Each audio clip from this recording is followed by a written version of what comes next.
Hello. We're finally done with Arc 1. Welcome to my Religious Horror D&D campaign. Today is the start of Arc 2.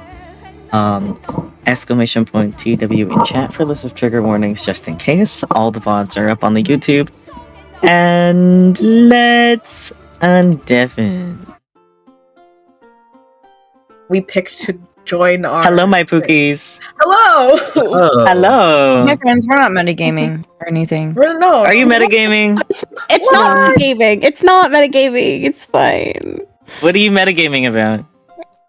Your mom. Yay. Just discussing. Your mom. Yeah. I don't know what she. Great idea, guys. Antagonize the DM. We're about to be antagonized. Thank you for reminding me, though. I do need to roll the good and bad dice for the day. Come on! Great. Anyways, he's someone in the town that knows the woods and offered to help.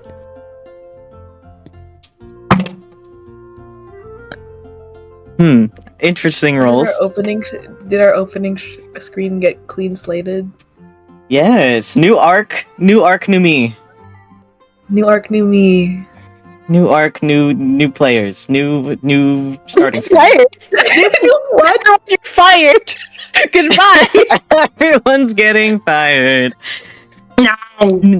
No. How's everyone feeling about starting Arc 2 today? Scared. That's the real reason I'm here, guys. I'm replacing all of you. It's just gonna be a 2-person campaign. It's me and Quinn. Yeah, it's true. Sorry, I had to find out this way. Well, anyways, do I have my initiative? I do. I hope everyone has their fun fact ready. Yeah. Yay. And at the top of the fun fact, we have Percy. If you would like to introduce yourself, your character, and give a little fun fact. Holy moly, it's me. I've never been first. I'm Percy. I play Artemi.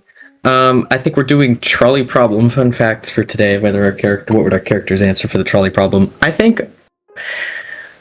Artemi would say he would pull the lever, but I don't think he actually would. In the moment, is my answer. I smile so widely. Yeah. I will be using all of your answers to the trolley problem for nefarious reasons. Now that's not necessary, I think. Anyways, next up we have Artie. Would you like to introduce yourself, your character, give a little fun fact? If you unmute, please. I didn't even know I was muted. Hi, I'm Artie. I play Rosie. Rosie's answer to the trolley problem is with complete certainty that she wouldn't do anything. I'm struggling my chin. She would not pull the lever. No one's pulling the lever right now. Next up we have James. Introduce yourself, your character, give your fun fact. Howdy, I'm James. I play Tyric. And Tyric agrees with Geralt of Rivia's answer to this question. You know, evil is evil. He wouldn't choose to interact with it at all. He would choose not to interact. He's not making a choice in that regard. So he would do nothing. He would do nothing. Everyone's just dying left and right now.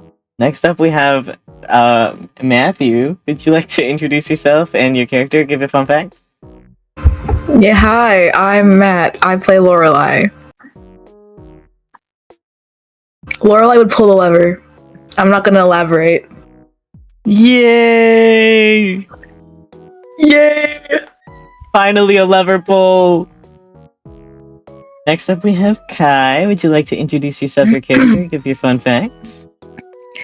Hello, my name is Kai, and I play Vysaria. And Vysaria's answer may surprise you. She would pull the lever. Yay! So we got 2 lever pulls and 3 not, do nothing. Is it gonna be a tie? Jay, you will decide when you introduce yourself, your character, and give your fun facts. Hi, I'm Jay. I play Alaric. And Yeah, I think no hesitation, he's pulling the lever. An even 3 for 3. What this says about your characters, I'm not entirely sure. Is that a lie? Yes. Who's ready for Arc 2? We kind of know. My Arc 2 campaign note document. Let's go. Yay! Our fucking That's beautiful fine. note taker, Jay. Our only note taker. I- That's a lie. I take That's a notes, lie. they're just bad and take it back. unuseful. See, I can attest that Percy did take notes last session. I was there. Thank you. Suspicious. What do you mean? Suspicious. Anyways, last session, you all successfully defeated what you all assumed to be the Harbinger of Destruction, gathering all the loot and remains as well as Alaric's gear before setting off downhill to rest. Setting up camp, Tyric resummoned Moonin, taking an extra 45 minutes than usual, and he grew twice in size. Got a little bit of a makeover. He has a red-tipped tail and wing feathers, as well as a new little, like, slightly lighter than the rest of his feathers, like, lighter patch of contour feathers on his chest, forming a hollow triangle shape. Everyone split up their watches for the night, having some awkward to interesting conversations during the little time that they had together. And in the morning, during breakfast times, it seems one of your new wolf companions seemed to actually be one of your former companions, Alaric. His de-transformation seemed to have caused a mix of emotions, maybe bordering arguments while you all figure out what you are going to do and tell the church before you head back to Euro. So, amongst your arguing and deciding, Lorelai pointed out that there were some distant voices in the woods, Imperial guards, and you all meet Renly and Alfira. Imperial guards sent from the capital, and seems like they've been searching for you all for the past week and a half or so. And with that, you all get escorted back to town, which is swarming with guards, nuns, members of the church, and more. My music stopped! My ambience. Everyone gets held in one of the taverns for a few hours to eat, drink, rest up, and then get scolded like you're at the principal's office, before finally getting escorted into carriages, separating each of you into different social classes, and you guys head off, and that's where you left off. Let me put you guys on the new map I made, Peachy. because I love making maps. And fun fact, this is just the Cremari map reused and made blank for traveling. Everyone cheers. Ooh, Yay. I cheer, I cheer. Yay. Yippee! And I split everyone up into what carriages they're in, so no one forgets who they're paired with. And now I take a swig of my water. Where are my notes? So, in the first carriage, we have the rich church girls, as well as one of Luxurious Guards, Ross and Karus, and one of Infant's Guards, Calypso Muscari, as well as the wonderful head officer of the mission, Van Dragonhand, steering the carriage. Carriage 2, we have 3 guards, Ezekiel, and the person who shall not be named. Carriage 3, we have Renly Johnson, Alfira, Tyric, Artemi, and Alaric. Carriage 4, we have 3 Imperial Guards, Pyram, the Child, Vysaria. And as you all head off one by one, it seems like at the very tail end, a 5th carriage of just Imperial Guards follows along behind you guys. Would anyone like to have any conversations in their carriages before we move on? As you guys start to head off. Can anybody else hear us? I might have missed it if you said that there were guards in the carriages with us. Everyone has at least one guard of some sort in their carriage with them. So it's Okay. a 4-seated carriage, and the 4th seat or the last 2 seats for the front 2 carriages are filled with guards.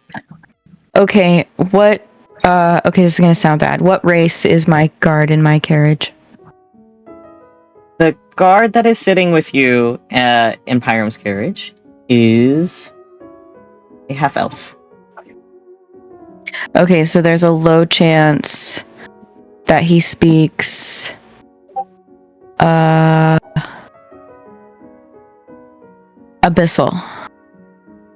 Oh, that's a great idea. Sorry, I'm going to tell you right now, Abyssal is a bad language to speak in front of church people. Okay, but here's the thing. Okay, here's what we may not have thought of, and I want you to consider this, okay? I'm a tiefling. That's Abyssal is a language I infernal. speak because That's it's infernal. also a demon language for Not in this universe lore, I think. Fuck. No. whatever. For the world lore, language lore, Abyssal is more related to necromancy and like the Oh yeah. Infernal well, is the tiefling race language, which is more okay. Okay, but Druidic and Sylvan are not also bad. Sylvan is fine, Druidic bad. I don't think Pyram knows Sylvan. Do I know if Pyram knows that? You can ask him. Okay, I'm gonna say, Pyram, do you understand me in Sylvan to him? I can't find his character sheet. Hold on. You could roll for it. Maybe not. Maybe we look at his character sheet first. Actually, because I feel like I'm gonna roll bad. He seems like he takes a second to like process what you say, and he like makes a little pinching sound, like shape with his hand, like a little bit. Okay, so he'll kind of understand what I'm saying. Kind of. Okay. Seems like he's not very fluent. He seems a little confused. Okay, I'll speak slowly then. And I'm gonna ask him to where he doesn't have to really respond.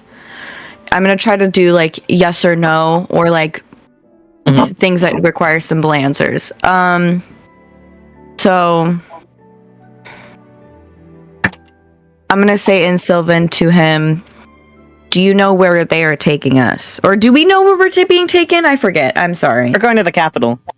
Okay. Have you been to the capital? I'm gonna say in Sylvan. He nods.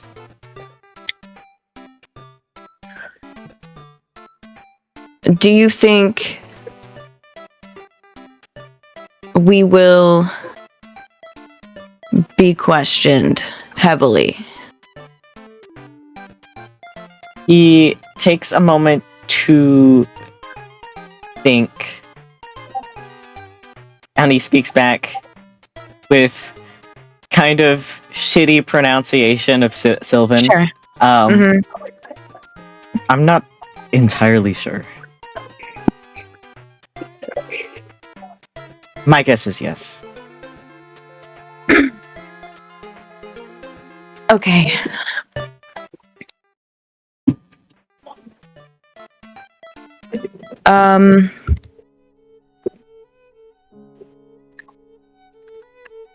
We cannot tell them, and then I cut myself off. I agree.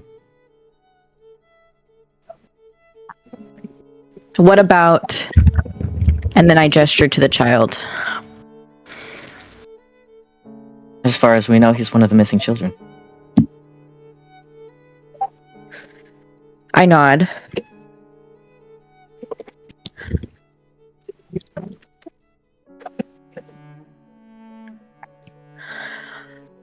Hopefully, he doesn't remember much.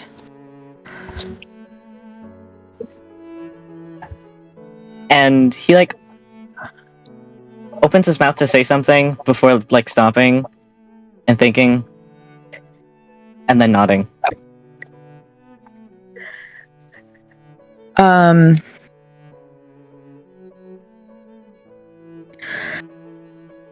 it's gonna come out that the guard speaks Sylvan this whole time, and I'm gonna hate my life.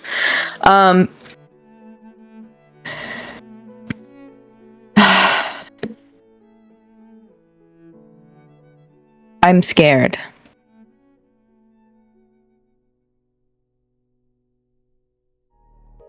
Is what I say to Pyro. Go ahead. He reaches over and gives you like a little awkward pat on the shoulder. We'll figure it out.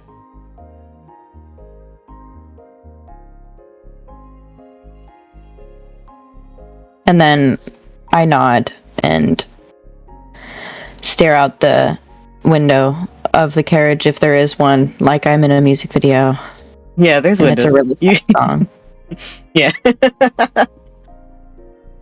Any conversation in carriage 3 with the adventure boys?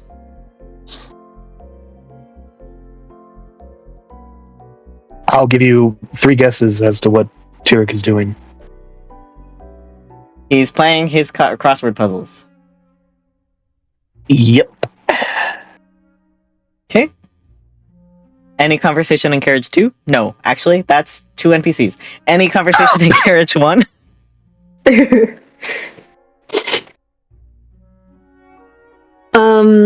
Yeah, we're with our handlers, yeah. It's true. You we're were with one of each of Luxuria's and Infrid's personal guards. Mm-hmm. Yeah, we're with Church people. we're with Rosin and Calypso. Yeah. Yes, Razan and Calypso, you were church people. Yes. Hmm.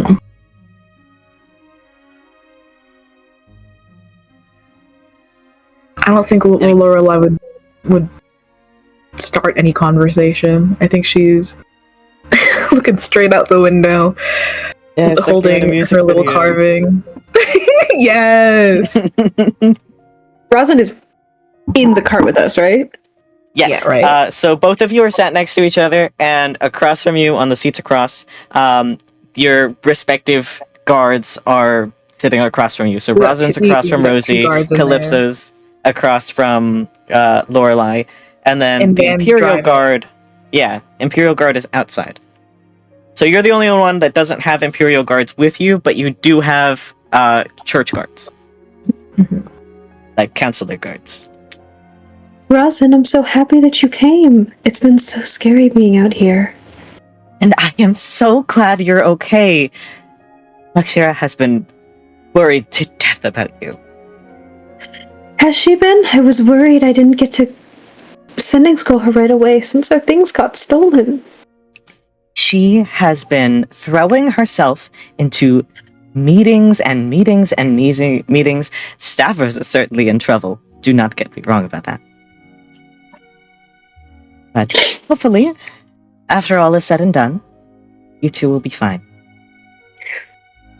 Well, I'm so glad everything worked out all right. And I'm going to be very happy to see Luxura again. Yes, unfortunately, that will have to wait until after questioning now.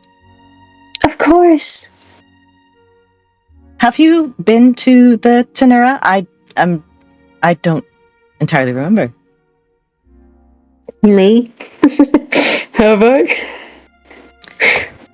You've never been there, but you know of it.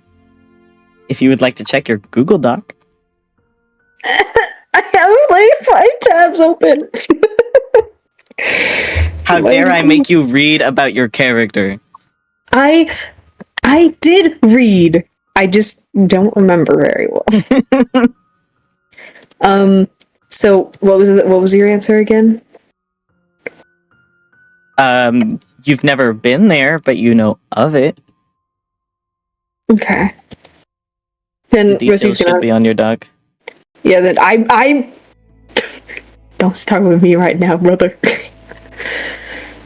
Yeah. Then she's just gonna shake her head. Well, don't worry too much about it. I'm sure you both will be fine. And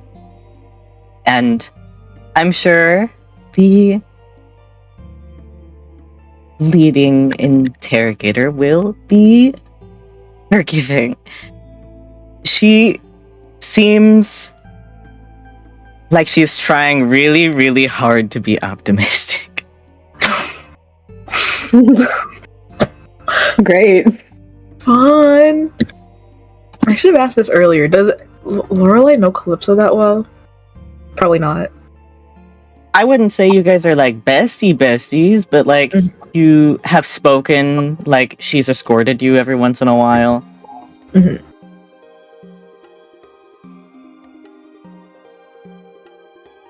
Yeah, I don't think she says anything though. No worries. I think Artie lost the link to her doc, so I'm getting that right now. I'm gonna be so real, dog. I thought I pinged it. Also, I'm looking at the links in our DMs, and I don't see any link to it. It's with your overall Rose Marina doc that has everything about the campaign in it. I updated it so you have all of the information you need for the capital. Yippee! But there it is. You can read up on what you need to read up on. But anyways, if no more conversation in your carriages, let me get back to my page. First day of travel is a really, really long one and ends up being a lot longer than you all expected. Moving nonstop. Considering you guys left in the evening, it starts getting dark enough to where you guys think, okay, maybe it's time to pull aside and set up camp, but they keep going. A few hours later into the night, though, the carriages stop, and the guards seem to switch out on who's steering, before picking back up again and continuing to travel. You guys are free to sleep on the carriages if you want to, or stay up through the night, but it doesn't seem like anyone's stopping tonight for camp. And eventually, anyone that did go to sleep, everyone eventually wakes up to another swapping of the guards in the mornings, and it seems like the rain has returned overnight, creating some nice ambience as ASMR for your travel. And finally, at the end of the day, as the sun starts to set, the carriages pull aside to set up camp for the night. And it seems like everyone's getting grouped into assigned tents, just like their carriages, as the guards start setting up for the night. And dinner is eventually served. And afterwards, everyone gets sent to their designated tents for sleep. If anyone would like to talk in their tents, there are no guards in your tents.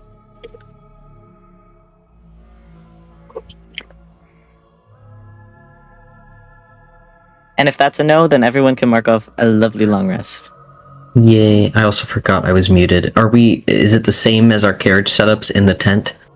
Yes, you have the same social class segregation in your tents. Okay. Any conversations?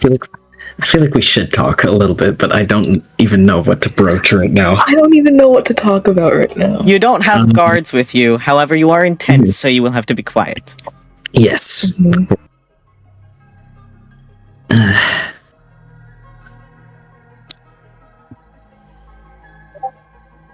I do think while they're in the tent, Lorelai is going to turn to Rosie, just kind of like, I will hazard to say they've gotten more amicable compared to when they had the journey there, but it's awkward. Again, this conversation that they're having, but I think Lorelai's gonna like just turn her and like look at her for a second, and then just be like, "How are you feeling?" Me? I mean, there's no one else in here. I'm doing fine. How are you? Fine. I'm glad to hear that. Yeah. I just wanted to check in. Of course. I mean, it's been as long a couple days for you as it has been for me. Yeah. Long couple weeks. That's true. Don't worry, we'll get this all settled out. Yeah. And things will be back to normal. Of course they will. Yeah. Have a good night, Lorelai. Oh, were you going to say something? No, it's okay. Good night, Rosie. We're gonna smile and lay down. Lorelai too. Sleepers. Any conversation in tent 3 with the adventure boys?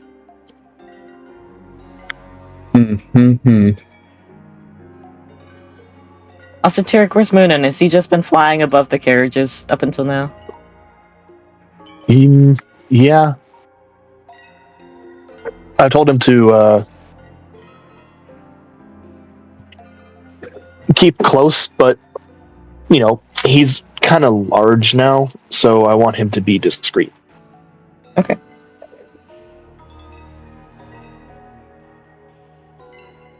Any conversation?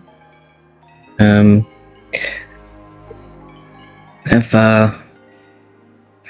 either of you been in trouble like this before?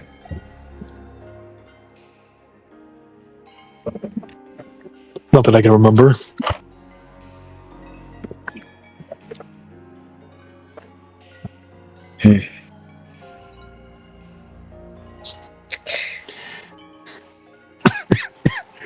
New territory. I'm sorry. For me. Tyric Don't said that worry. to be comforting, but it's not if you know. It's a little. I don't even know if Artemi knows about the amnesia. No. The only person that knows right now is Ezekiel. So it's like, oh, old man doesn't remember that if he's been arrested before or not. Great, I'm in good company. Artemi frowns a little bit and is like, whatever that means, but doesn't address it because that don't matter right now. We can't get into that right now. we don't have time to unpack that. No, we don't got time to unpack that.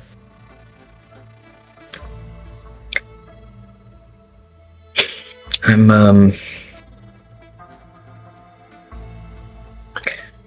well, I don't think we have much to look forward to, but let's get you to bed, Grandpa. Oof.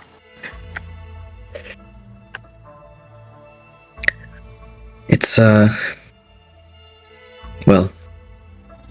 we'll do as discussed, I suppose. This is all whispered. This is all being whispered for DM. As long as we If you keep want to roll everything stealth, you can roll stealth. Where are my dice? I'm dropping Rolling things. stealth is more important for the more risky conversations if you plan on having it. No, I'm not planning on having a risky conversation. I'm very much keeping things vague. Just saying, doing as we discussed, which is minimal details and shirking blame, basically. Yay! We acted in a purely heroic behavior. This questioning will be more of a scolding, I presume, about disobeying orders. I hope so. They'll probably warn us to not interfere with things that are church business, and to tell us to contact appropriate authorities or wait for them next time. It's understandable. We did somewhat exceed our jurisdiction, but there was no other choice at the time. No.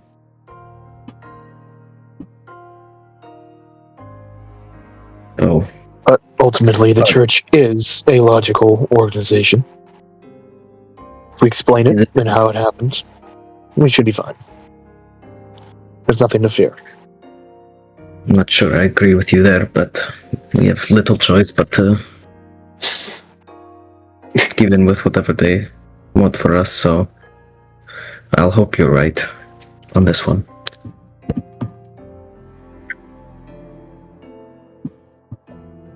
How's Alaric looking, holding up?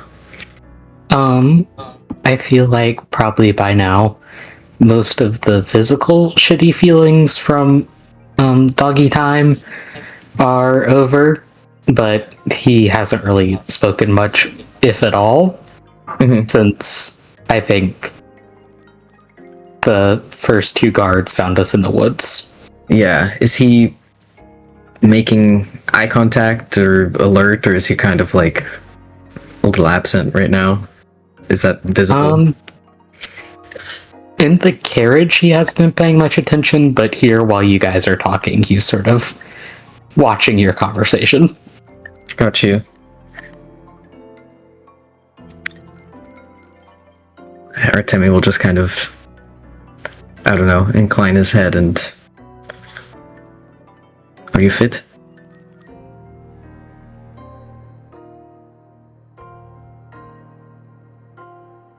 Do you mean... Sorry, go on. Do you mean, am I going to rat you all out? No. No. Are you feeling well, is what I mean. You're worried about the other thing? Not worried, but you seemed rattled, is all. You should be worried about it. And he turns away.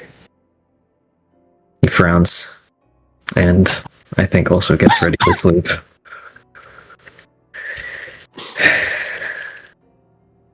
Any conversations in 10-4?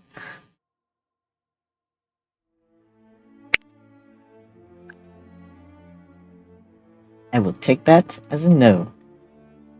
Sorry, yeah, that was a no. I was using the bathroom and I shuffled back to my microphone. I'm sorry. Perfect. Okay, everyone heads off to sleep.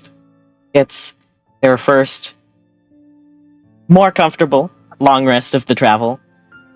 And the next day, you all are served breakfast while while the guards pack up all your tents while you eat before being escorted back into your designated carriages and set off. Another set of guards do a little swap for the morning, and everyone heads off. The next week or so of the travel to Adon is repetitive, painstakingly boring. The guards keep up the routine of swapping shifts every 8 hours, rotating in and out, and only setting up for camp every other night to save on time. If anyone wants to roleplay anything during those long rests, speak now or forever hold your peace. I think we're shutting our damn mouths while those guards are around, which is most of the time, and keeping it to... Yeah, so... How's life in the capital been? Fair Get any messages? Yeah, I think at one point... You go. Oh, sorry. Yeah, I think at one point Lorelai kind of like awkwardly making conversation with Calypso is just kind of like, so how's the capital? How's Inbrid? Inbrid's been very worried about you, that's for sure. Yeah. Capital is the same as usual, though. Our Day of Balance celebration was certainly a little less lively, considering the absence of, and she motions, of our Cantor Saint. She does a little bow. But same as usual. That's good. I hope your adventure in Euro wasn't too terrible. I guess there are always worse things. That's a good way to view it. Yeah. You guys carry on. Around the second week of traveling, something seems a little off to Alaric and anyone else that really cares about this specific thing.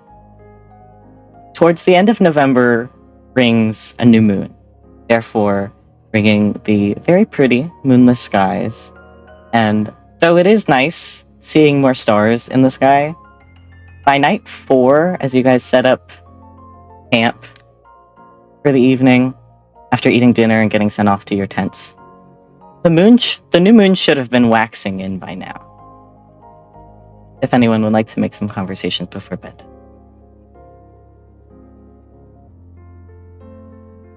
Okay.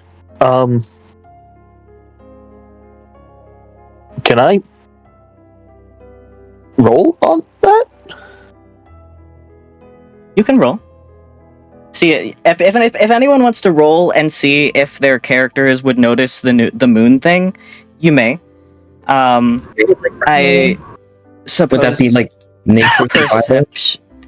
Either perception or nature. I feel like both are good. Alaric notices by default for very obvious reasons. I was gonna say, who wants to make a poorly timed and insensitive joke about the good news? Don't worry, we'll go over great. I'm sure. Artemi's thinking it. Oh, well, no, he's not, because he rolled a 3 on perception, so he did not notice that. He ain't thinking shit. Would Lorelai have advantage prophecy? I guess Lorelai would have advantage because your last prophecy did involve a moon. Yeah. And considering you're extra paranoid right now, it's that's why I asked. Considering your paranoid state right now. Okay, a 14. I'll take it. That's enough to notice. Okay. Anyone that gets above a 13 gets to notice the weird moon thing. Mm-hmm. First come, first serve. Who wants to discuss? Wait, we're rolling perception for that, right? Either perception or nature.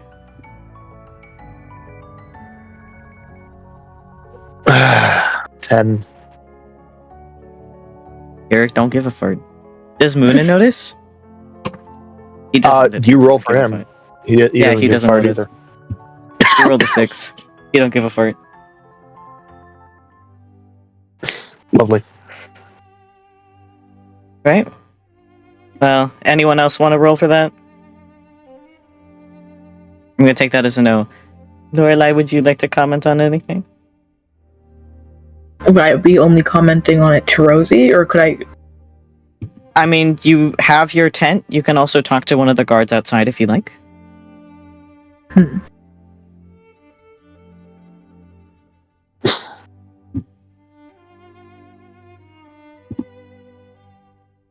I don't think she's gonna say anything. Okay. Would Alaric like to say anything about it? No, I think he'll keep that to himself for now. He's gonna keep most things to himself for now. Yes, a secret mouse tool that'll come in handy later. You don't talk in front of cops. One. So awesome. Where is Matt on initiative? Okay. Everyone heads off to sleep after making mental notes about the moon if they noticed it, and everyone else who didn't gets to have a normal rest. Tyric. Fuck. As you drift off to sleep in your very comfy sleeping bag that you have been provided by the church, you suddenly wake up to find yourself in a stark and bare forest.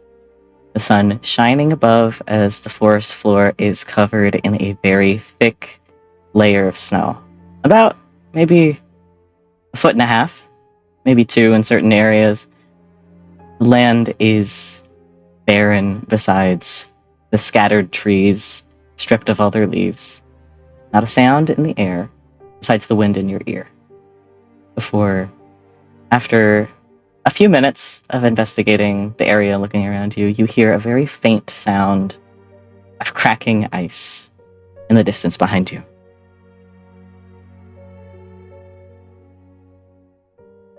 Can I find the source? Turning around, Do I have my weapons on me? nope, Do I have my armor on me? you have your clothes on. Okay. Nothing else. Turning around, you do have your mask.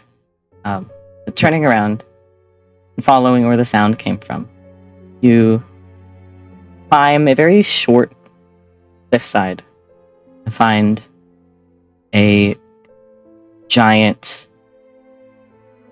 seemingly never-ending, like humongous frozen lake covered in a very thick layer of ice and snow. And it seems like a good 30 feet or so, maybe a little bit more, hard to tell from this distance, like into the lake from the shore. There's a big fat chunk of ice that has broken off and has started to sink. What do you do? Are there tracks on the ground? This looks like something wandered onto the lake.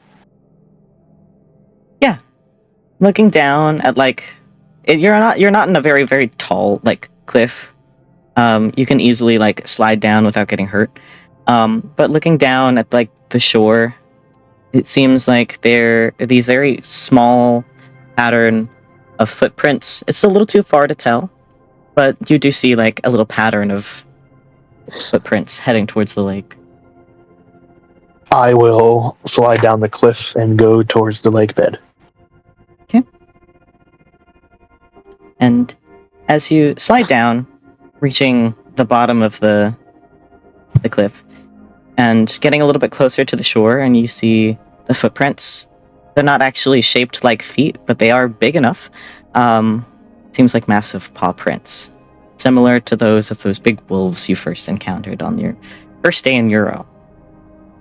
And going towards the lake and further onto the ice, towards that big chunk that fell, how close do you get to that little crater of ice that fell? Does it look like anything's moving, or is it just sinking down slightly? Doesn't look like anything's moving. Just a chunk of ice that has broken off in the center. It doesn't seem like there are any cracks that are straying out from this big crater that was made. Just this chunk of ice that is falling from it. Okay. He gets close. He's cautious, but he's interested. You slowly make your way forward towards the little crater. Well, kind of big crater, actually. The big crater in the ice. And the ice beneath your feet feels incredibly steady. Firm. Doesn't feel like it's going to give in at your weight. So you take another step, very cautiously, one by one, testing how the ice will take your weight as you move on. Until you're close enough to look into the water. And you see this very thick chunk of ice slowly falling and sinking into this big lake. And you see a reflection looking back at you, but it isn't you. And instead looking back at you is the large, giant head of what looks like could be a hybrid between a wolf and a fox, with a very dark muzzle and a discolored patch of fur on its forehead that forms an upside-down hollow triangle. And as you make eye contact with this canine, it looks like little tines of antlers start to bud by its ears before you get hit with a very sharp pain in your head, and you are flashed with the imagery of ice shattering and collapsing in on itself, and the feeling of cold water rushing over you, and an image flashes before your vision of what looks like an old frozen over tower. And then you wake up. And we'll get back to you shortly. Peachy. Lorelai. Hi. Hi, Lorelai. Hi. You anxiously, eventually, drift off to sleep Mhm. in your comfy church-provided sleeping bags. Finally. Before you wake up and find yourself deep in the woods. It's warm, maybe late spring, early summer. The canopy of the trees is very thick, but you can see little rays of sunshine piercing through as birds chirp, and the sound of a river rushing by fills the air, and a small little mouse scurries past your feet in the grass. What do you do?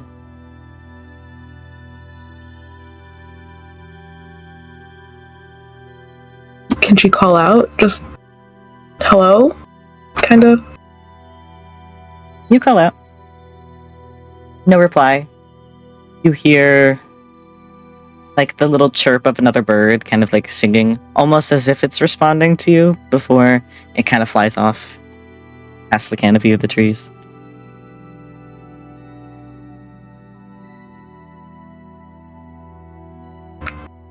I think she's gonna start just walking straight. Okay. In a direction. Walking forward, the grass is really tall, and you pass by a few little like critters that get a little startled by your presence.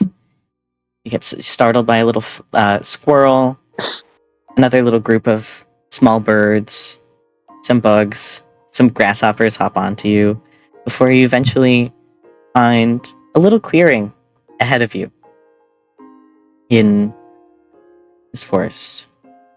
Mm-hmm. And as you reach the edge, a large,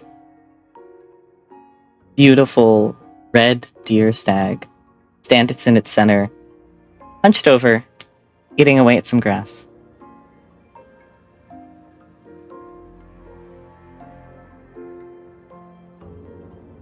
What do you do?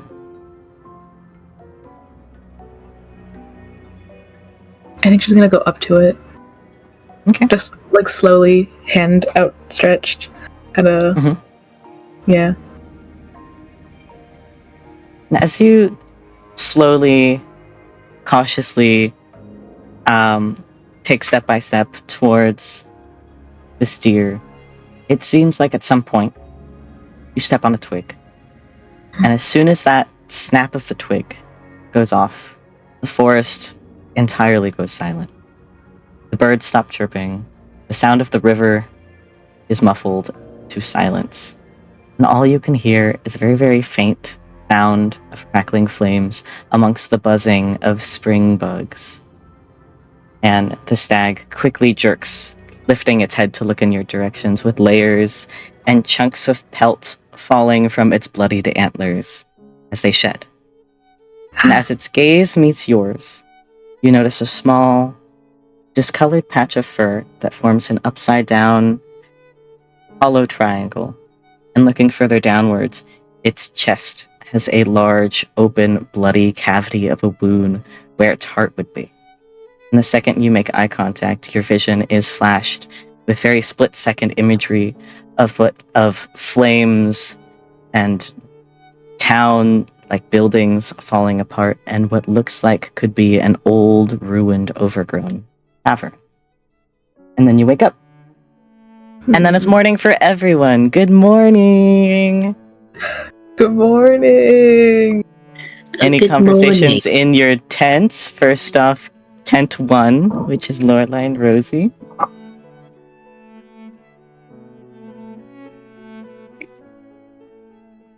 I think after she wakes up, Lorelai is gonna sit there for a little bit. Do you think she like startled awake, or is it just like a Oh, gradual absolutely. awakening? Yeah. Yeah, she's catching her breath. Her hands are like shaking a little bit, but I think she's gonna sit there, just process for a second. Good morning. Good morning.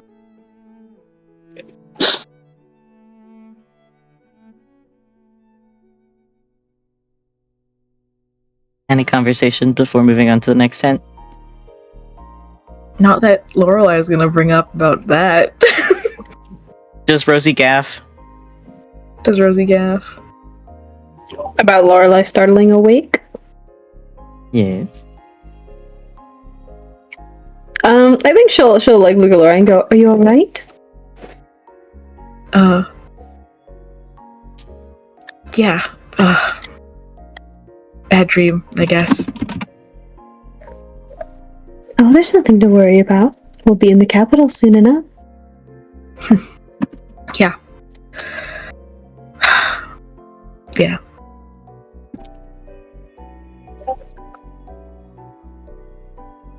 Yay! Any conversation with the adventure boys? Tyric does startle awake, and it seems like he slept the full 8 hours instead of 4 this time. Oh.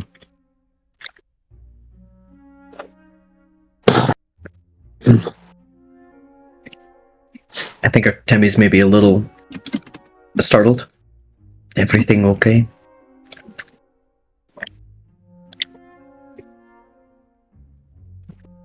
I had a dream. That someone stole my Sudoku book again. I think he does a little,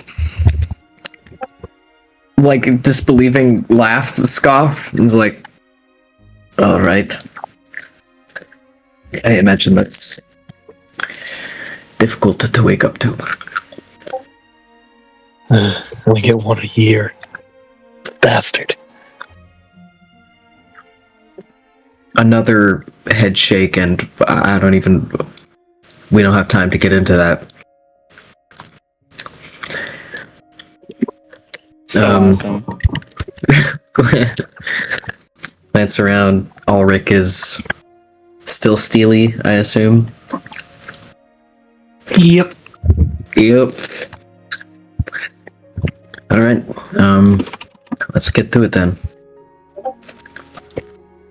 Rolling up my sleeping bag, brushing my hair a little. Yay. For once. For once, fuck you, bro. Regardless, the morning goes by as usual. Unless anyone wants to talk. The guards pack up all of your tents, your sleeping bags, and everyone sets off again. The day continues on as if nothing happened. However, the two people that had the weird dreams feel about that. Everyone makes their small talk and such. And then soon comes night 5, with no sign of a new moon waxing in. Seems like the guards have started to murmur amongst themselves by now. We all notice at this point. I feel like 5 nights in darker darkness than usual when we've been traveling in the dark. Yes, 5 nights at Freddy's. I would say by now, everyone notices that the new moon hasn't waxed in when it should have been waxing in by now. If anyone wants to make any roleplay about that during tent time. It's been dark out. Anyone noticing? I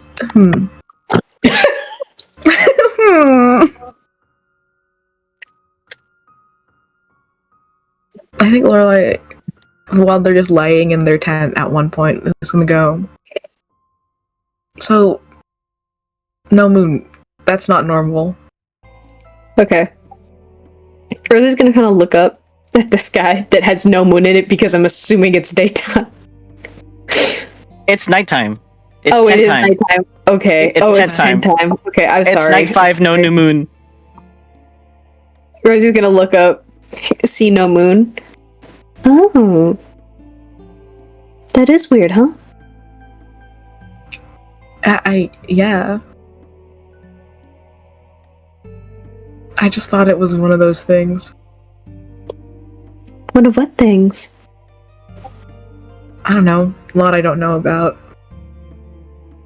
Well, I don't know anything about the moon cycles. I don't know if there's anywhere the moon just disappears for a couple days. Well, maybe it's hiding behind clouds. Are there clouds in the sky? A little bit, but they're thin enough to where if a moon was behind it, you would see the shine of it. And it's dark. I'll say for There's still stars, but yeah, there's a little campfire, but yeah, it's dark. No moonlight.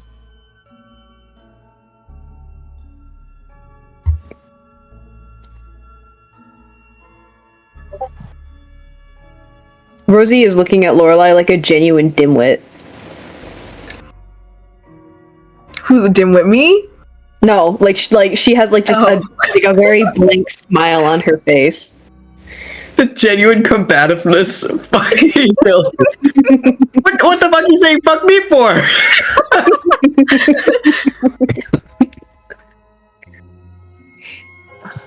So, have you not noticed that there was no moon the last couple nights? Not really. I mean, Okay. you bring it up now, so I noticed now, but...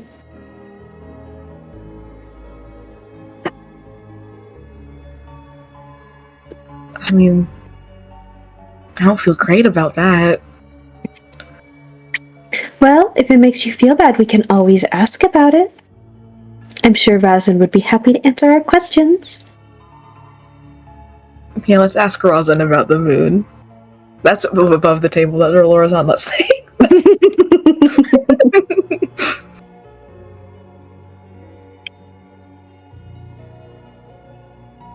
Should we actually ask them about the moon? That's what Rosie said. Okay, you know what? Yeah. Let's do that. Do You guys leave your tent, or do you want to wait until the next day? I think Lorelai's gonna poke her head out, maybe. Rosie will also poke her head out. It's like that thing where multiple people are looking around a door and their like heads are stacked on top of each other. Yes. Seems like the only guards that are stationed right now are Imperial guards, but there is a tent that you know is for Rosin and Calypso if you would like to head over. Yeah. Should they? Are they awake? The light is out in their tent. The little They're candle not is out. awake. Do you want to ask the Imperial guards? I suppose we can. Yeah, who's the closest Imperial guard? Let's roll a dice. 1, 2, 3, 4, 5, 6, 7, 8, 9. The one that the random generator gave me named Justine. Justine? Justine. Which one was that one? Hold on.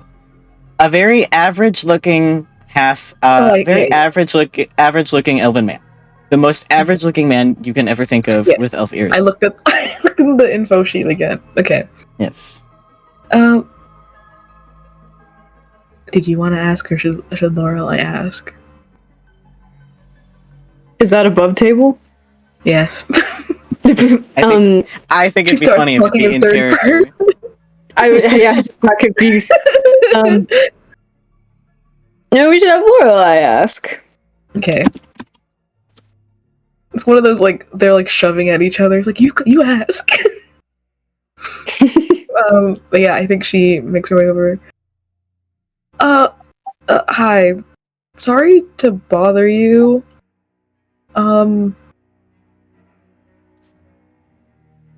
We just wanted to ask about the moon. Is that something you guys noticed too? I mean, yeah, we're all weirded out too, but if you're looking for a why, we don't have that. Okay, yeah, I figured it's definitely not normal then. That's not good. Any prophecies? Not currently. Oh my god, you can't just ask somebody why the heck. Well, not much we can do about it. Okay. Well, good night. Thanks. Sleep well, Prophet. I'll try. And then we go back to our tent. We're just gonna sit there and be like, yeah, I guess we're gonna go to bed now. Good night. Good night.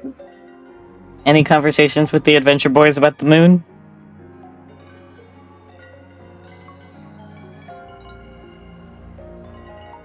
Great question.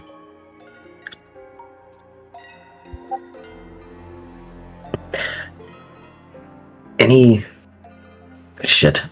Would he say? Would he say anything?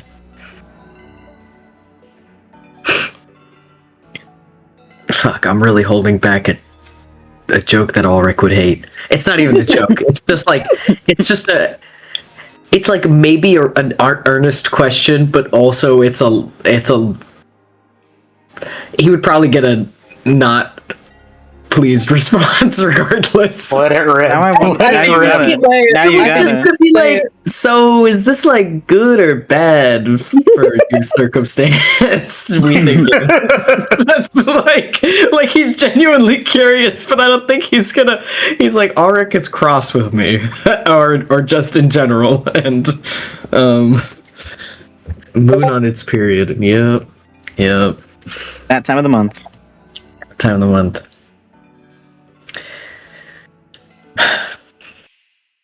One seems to be on a sabbatical. Any other weird Sudoku dreams, Tyric? He's thinking. Hold on. He's solving a crossword. If you Tyric. listen, Oh shit! Sorry. I've been saying stuff and you guys haven't been hearing me. Oh no! So when Quinn asked about if we said anything, Tyrk's like, "Moon's gone." That's like a statement. Oh, I see. And that's how he's like, "Just moon's gone." Indeed. Same energy as moon is haunted. Moon's haunted. Moon is haunted. Cocking gun. Yeah, you can actually do that perfectly. Loading a pistol, getting back on the rocket ship, moon's haunted. Yeah. I guess this is a wait and see what the fuck this means type of situation. We had nothing to do with this, though. Are we sure? Because, well, We had nothing. this is all whispered. You want to roll stealth? No, I think he's gonna cut himself off before he finishes that sentence, but it was already being whispered. Should I still roll stealth, though? If you want to. I guess. 17 plus, I think, 2. Which is about as good as it can get. Yeah, 2. So 19 total. Oh. Yes, I mean...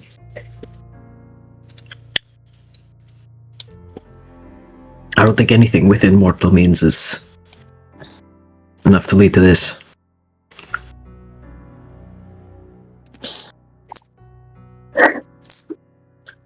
Maybe it's a weather occurrence.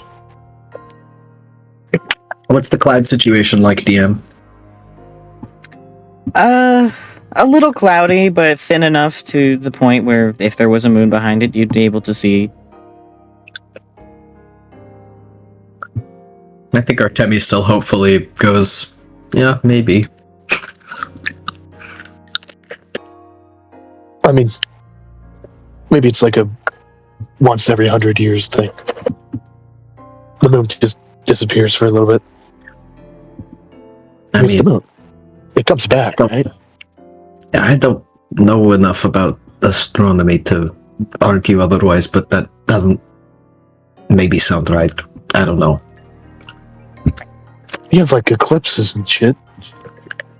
Yeah, but that's like an hour, no? Or something?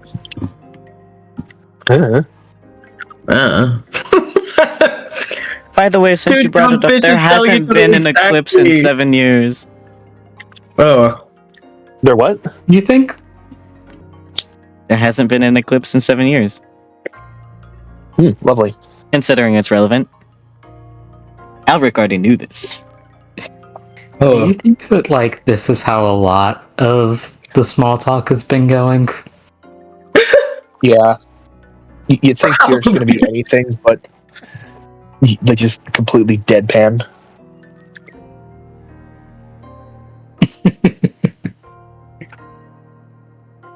Artemi unfortunately doesn't have it in him to just exist in slightly uncomfortable silence for extremely long periods of time, so yeah, he's going to be occasionally engaging in awkward chit-chat. So awesome. Not often, but probably enough to maybe get on his nerves. So the weather, huh? Yeah, but this is the moon being gone. I feel like So that the might be moon, huh? Moon's gone. Well, anything else before moving on? Probably not. Cool. I think Kai's back by now. Kai, did you want to talk about the moon if you're back? No.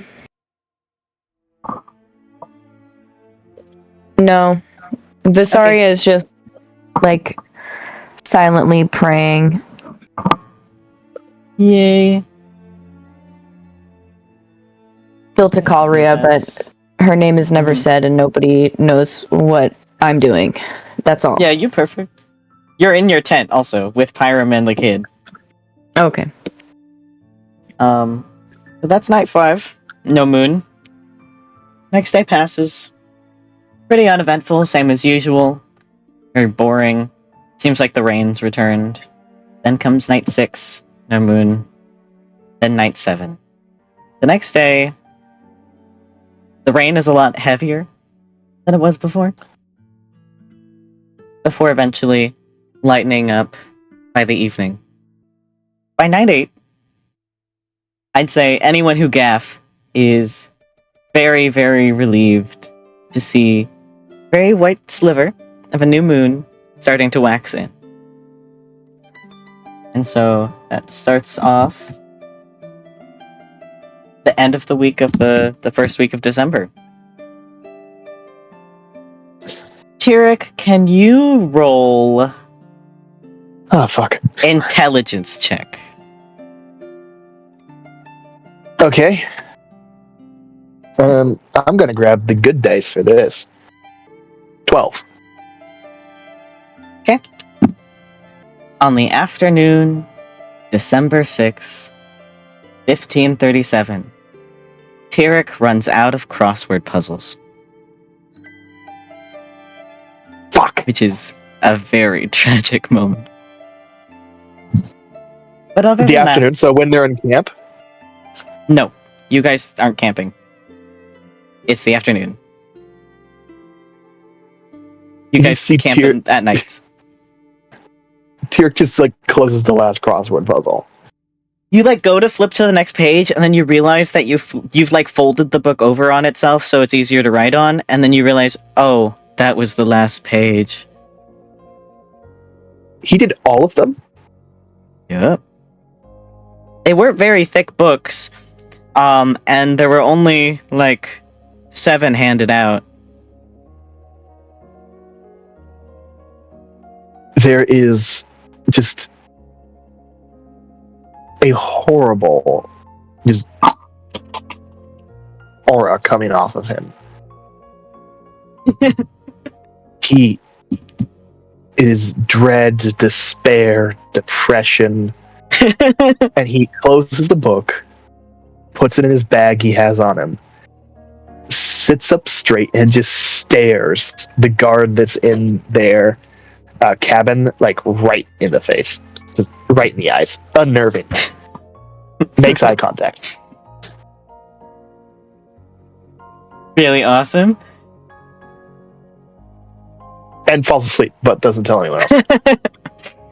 Really, really awesome. Dad ran out of cigarettes. And so, the next week of travel goes incredibly painfully for Tyric. The next week or so, no more events, no dreams, and unless anyone wants to roleplay at night, please let me know before we move on to the next thing. Yeah. Yes? And you said no guard in the tent, right? There are no guards in the tents, but the tents are still tents, so you can either be quiet and roll stealth if it's something important, or talk in another language. Okay. So, I want to clarify that I have not been neglecting this child this whole time. Okay? I would like to clarify that. Because I feel like I had a long day at work, and so I had all of these things that I was thinking about before. Anyways, I had a long day. Mm-hmm. So I haven't been neglecting this child, but I feel like, I'm not you, Quinn, but I feel like the kid has been pretty reserved this whole time. So now I'm going to try to have a more get to know you conversation with this child. Yeah, no worries. So I'm gonna go over Mm-hmm. to the kid and say, hey, what's your name, by the way? I feel like I haven't asked. He's been incredibly quiet, incredibly anxious, and incredibly reserved, and has only spoken when it comes to like little things that like you or Pyram have like asked, or like, hey, here's your dinner, here's your plate, are you ready for bed, blah blah blah blah. But it's evening, everyone's getting comfy for the night, and it seems like he's warmed up a little bit to being around you, Vysaria. He was already definitely more comfortable with you than the other people in the party, besides Pyram. But he definitely seems at least a little bit more comfortable, specifically during tent time when there's no guards around. And he's like fidgeting with like the little straw doll that you gave him. Mikhail. Where did you come from? And he kind of like looks towards the tent door and like puts a finger up to his mouth and mouths the grove. I see. I pull out my journal and I write down to him in Druidic this time. Mm-hmm. In case he understands it. Which I assume he does. Anyways, and I say, do you know how you got there? He takes the notebook back from you to write a little reply, and he writes back in, let me roll something. He writes back in Elvish. I was born there. Ah, what a beautiful language! Why didn't I think of that one? Awesome. Love that for me. Because then I had to look at my character sheet. I was like, I know that one, right? Yes. And then I write back in Elvish. Your parents were ? And I hope that he understands what I was gonna say. Like, your parents were druids, but I didn't write the word druids. Kind of thing. And he thinks for a second before writing down, mother is one of the important people. Ooh. And then I write name. And he thinks for a moment. And he kind of like hesitates to write something down. And he looks at Pyram and he like taps his head a little bit, and then he taps at you, or that he points at you. And Pyram messages you, Aquilegia. And then the kid takes your notebook again, and Mikhail writes down, you should get rid of your druid things. Hang on. Rolled really high. People has really high rolls. Hang on, my mouth has been open since you said her name. Yeah, okay. Because I was like, we saw her, didn't we? You did. Okay. It was implied in the ritual. And she's the one that initiated Vysaria. Yes. So when I heard that name, I was like, you've said that name before. I'm going to my doc right now and looking at her name. And I went, oh my god. Okay. And he's right. Listen, after Seth said that in chat, I already developed a plan in my head. But now it doesn't have to be as meta-gamey, which it wasn't going to be anyways. Again, I've thought about these things. Seth is just reminding me because Seth somehow has a connection to my brain. Okay. And I my response is I just nod to him. And then he like circles your message and like past notebook like entries that are in Druidic, and then points it back. Yes, I know. Well, and that was also what I was thinking. I was like, well, these ones I know that I have written in Druidic in this notebook before. I've said it. Anyways, so I don't think writing in it right now is gonna really be a problem. But anyways. Okay. And then okay, I'm gonna save any more getting to know the child until we figure out what's going on. But okay, that's it. Okie dokie. Later on, during your travels, the kid also, with Pyram's help, also imply for you to get rid of the little golden amulet that you have hanging from your waist. He what?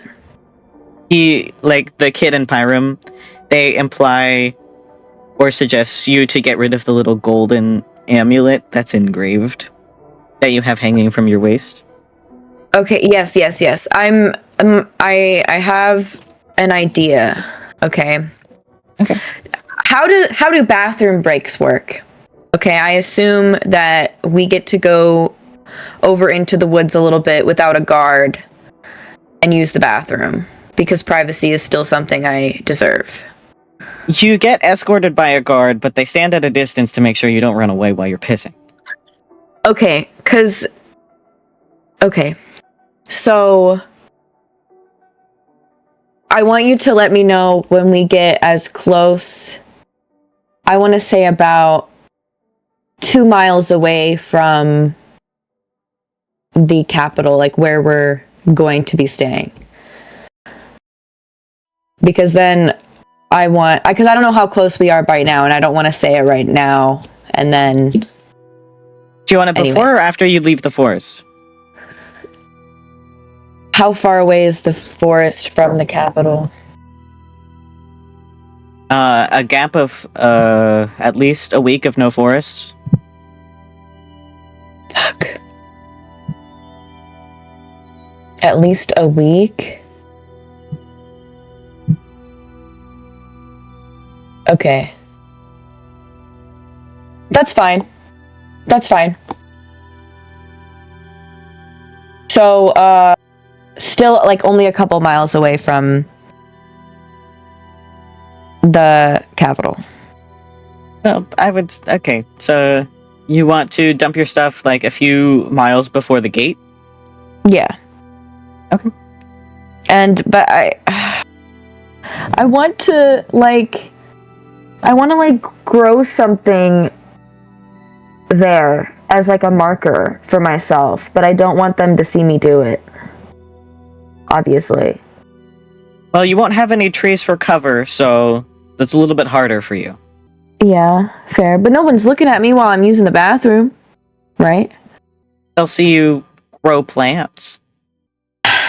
Okay, fine. then in the forest it is. Would you like to roll a stealth or sleight of hand check? Whichever you are proficient at. And I will roll a contesting while you guys are traveling. It doesn't matter which one. Ooh, I got a 19 though on sleight of hand. The next week or so goes relatively uneventful. The same small talk as usual, same boring stuff as usual. Tyric is very, very upset and very, very bored. At some point during one of your stops for a shift change of the guards and a little bathroom break, you do believe you successfully got away at stashing your things before you start leaving the forest. And so goes the second week of December.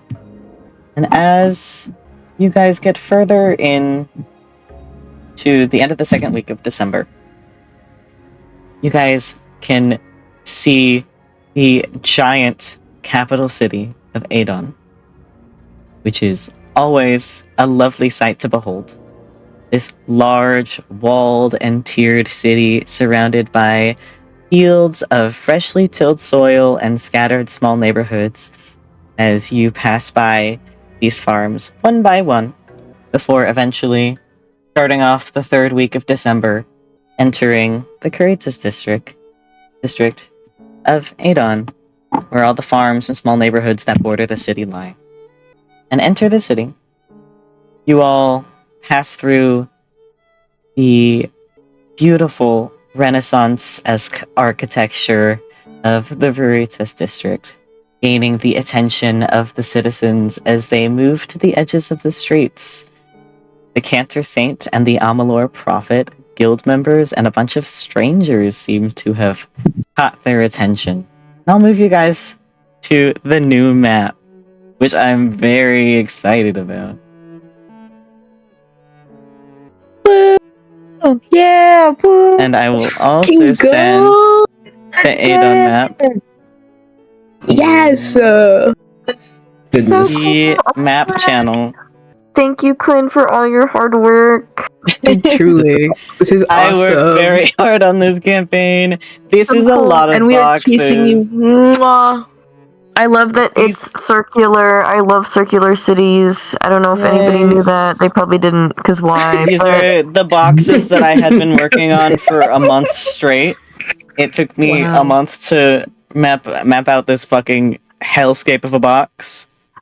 This is Holy moly. I even had to redo some of them, which is awesome.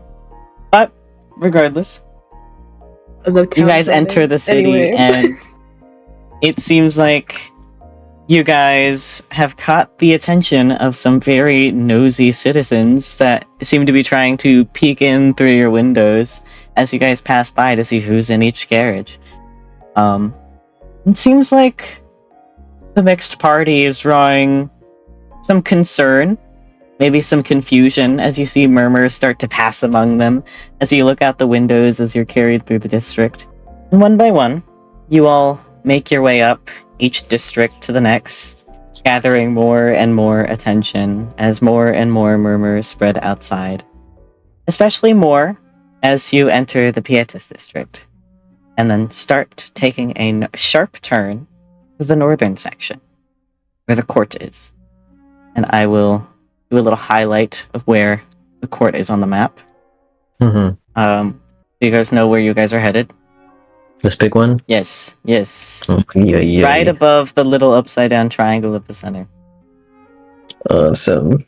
And the gates of the Pietas district close, as the top two districts being the only two closed gated districts. And they close after you've all passed through, taking a sharp turn north as you all pass by the luxurious, large Rococo Baroque styled architecture that fills the district with gold and white and beautiful paintings. Before, one by one, each of your carriages line up to a stop in front of the court of Obitus. And the court is gigantic. This is the first time most of you have seen it. A massive, sleek, obsidian-like building with a beautiful Rococo-styled architecture that oversees the lower districts from this northern section of Pietas.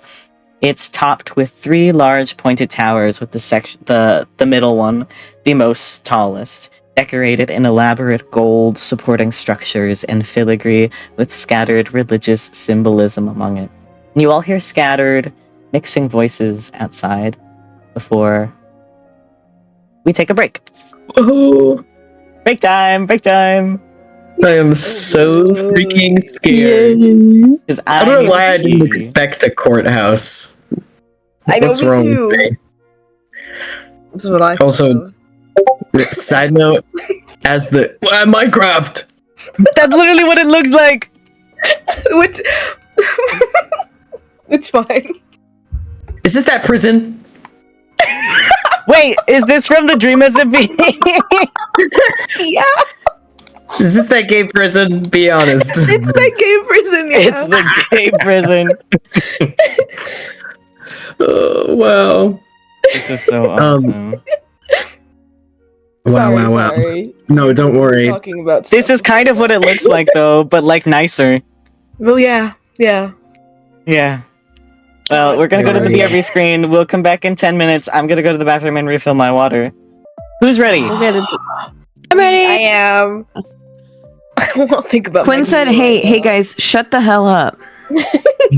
We're just waiting for your guidance. Anyways, I'm gonna mute again. Goodbye, guys. I'm not here. Bye Bye. bye. Bye. Little zoomed in map Who's for that? everyone.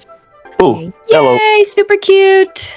Now I have to fix my music. Let's get away from the happy music. It's not happy time right now. It hasn't been happy at any point. No, Currently. what do you mean?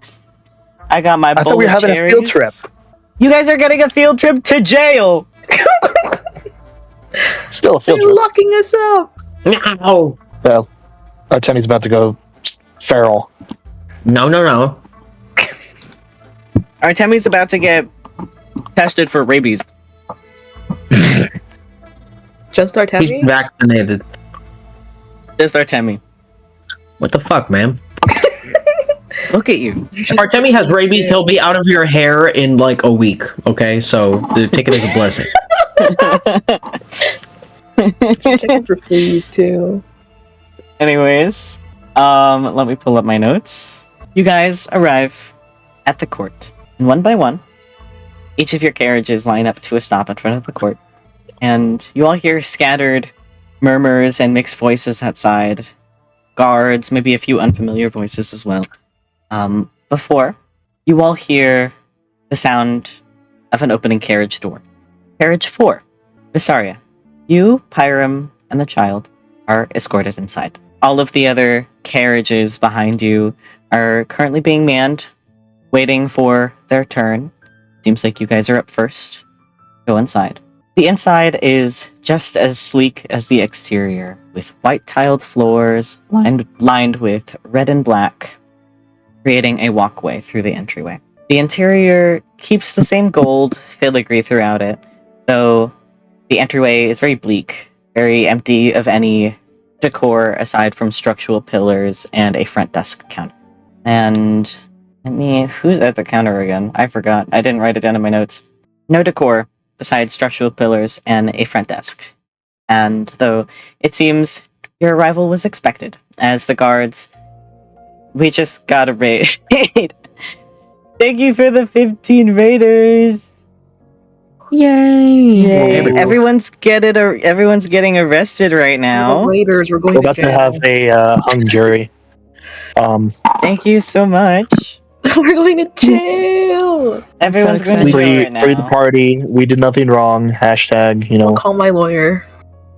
call a lawyer. Hashtag, I plead the fifth. Oh, so were they. We're Unquote. also in I'm- prison. You spent a I'm session so in prison. That's so good. awesome. I'm Saul Goodman. Did you know that you have rights? The Constitution says you do. I'm not sure No, we you do. don't have rights right now. Not right now. Oh fuck, my cherry pit. I dropped my cherry pit on the floor. Well, go Eat pick it. it up. I'm picking it up, no. white boy. I said Hello? Welcome, Anyways, you guys. We just got back from Put it break, back so on we're the just floor. getting Fuck back into it. Anyways, we just got back from break, so we're just picking it back up now. Anywho, Vysaria, you, Pyram, and the child are the first of the group to be escorted inside. And it seems like your arrival was expected, as the guards nod to the short tabaxi woman that sits at the front desk with a small little bell chime, as the sound of the sound of a door unlocking clicks to the big double doors besides the desk. And past this entryway, you three are escorted through two large double doors, taken down to descend into what seems like a basement expansion of the building. The elaborate style of architecture and sleek tiles and marble persisting downstairs along with you. To those outside, about 20 to 30 minutes pass before the sound of another carriage door opens open.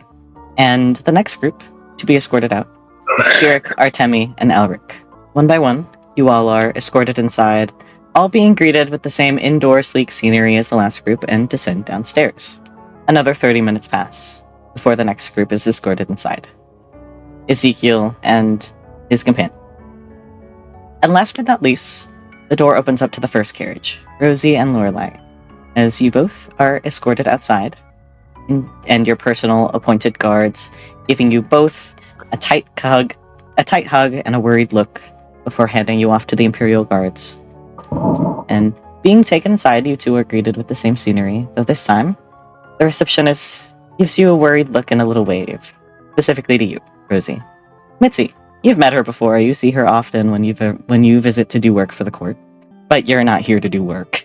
You two are taken past the large double doors, taken down a sleek white-tiled hallway, passing by marble-like white doors one by one before eventually stopping.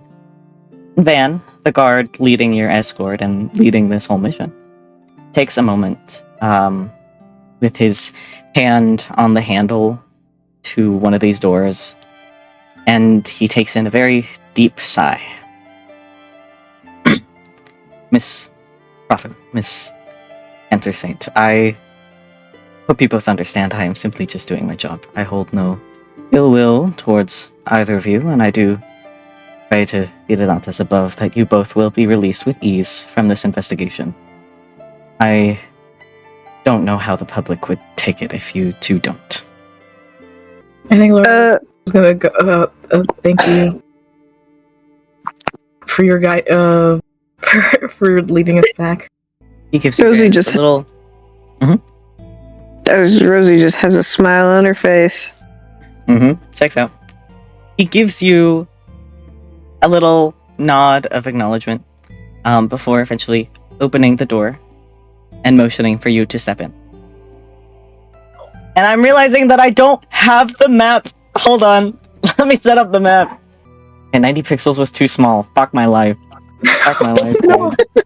no, dude, you got Thanks this. everyone for No, showing it's up okay. and hopefully staying through the raid. Technical issues. You're. I think Don't worry. Quinn's doing a good job. No, We're doing a really good trying to job, keep them okay? interacting. Okay, hi, glad you're here. We hope Say you're bye. enjoying. We are taking this last moment of levity before we're all dragged into the dungeons. So While I'm figuring this out, who's sitting next to who? What? Who would sit next to who? Who's sitting next to who? While I'm figuring this out. We get free seating. We get to You get free seating. Open seating, bro. how many chairs are there? Free sitting is crazy. Enough for all of you? What do you mean, how many chairs are you? I don't know. Is it like an They're missing amphitheater or one. something? There's enough Well, chairs for all of you. Cool. Cool. Closest to the door, please. Yeah, you would pick that, huh?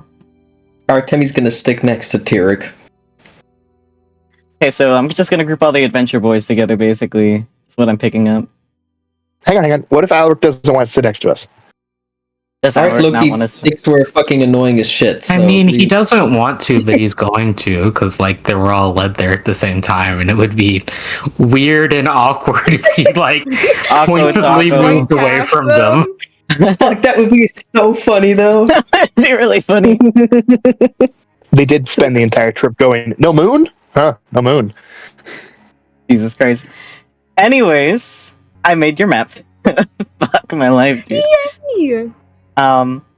Entering the room, you're all you're greeted with an almost eerily sleek white room. The floor tiles, the wall, the ceiling, all white, with the only decor being golden chairs with red cushions that each member of the party are seated at, and embedded magical gemstones that emit bright white lights from the ceilings, and these clear, pearlescent, translucent-like orbs that sit embedded in each corner of the ceiling. And as the last two of you enter, the door closes with a light click. And as you glance behind you, the door closes with a light click as you glance behind you, and the door seems to sit flush against the wall. No seam or appearance of a door frame anywhere in sight, like the door was never there. And as soon as the door closes, every single one of you feel like you are being it's a very faint but it feels like you are being restrained. What do you guys do? Just sitting here. Just sitting there. Being Your glued. attempt to take a short rest. I don't know. Quick nap for Peepaw. Yeah, pretty much. Chairs are very comfy. Yeah, he's like, So don't as get you some interrogation I've ever had. So as you start to close your eyes to meditate, you feel a little prick of a shock in your leg, bringing you back from your little nap. That is irritating. What does everyone do? You guys can talk amongst yourselves. Does it? So, what's the?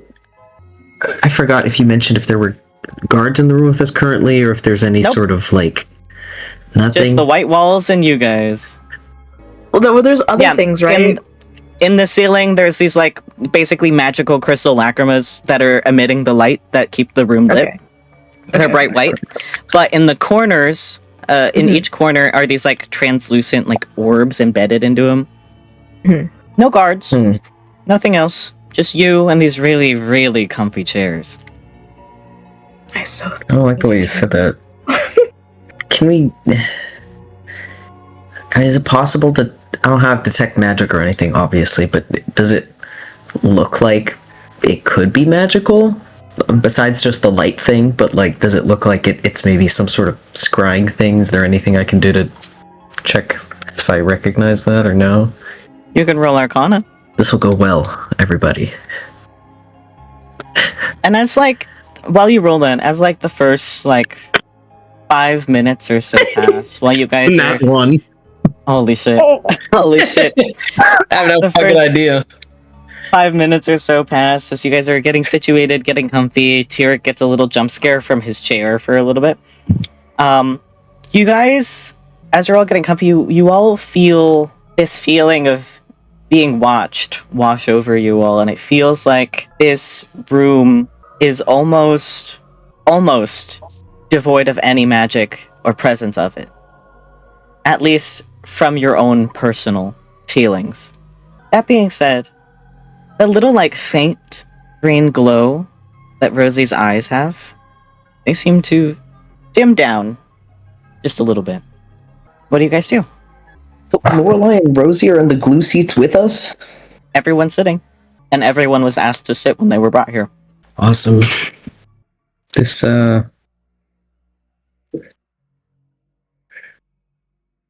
normal for you three. Directed towards Rosie, Lorelai, Ezekiel.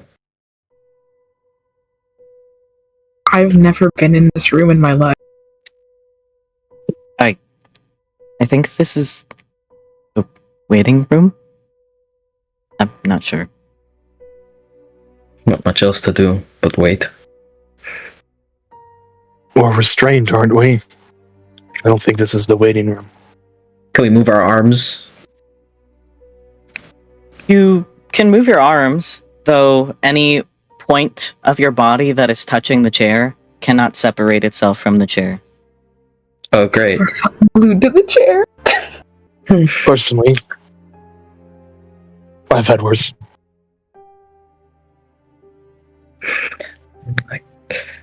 Can't say I'm a fan. Well, that's better than a damp room in the middle of fuck all nowhere. Some rat-faced bastard going on and on about nothing. At least the chairs are comfy. I don't think Artemi replies. I think he's trying really hard to not freak out at this point. The other one had splinters. He sort of nods a little bit, but it's obvious he did not register what you said. So awesome.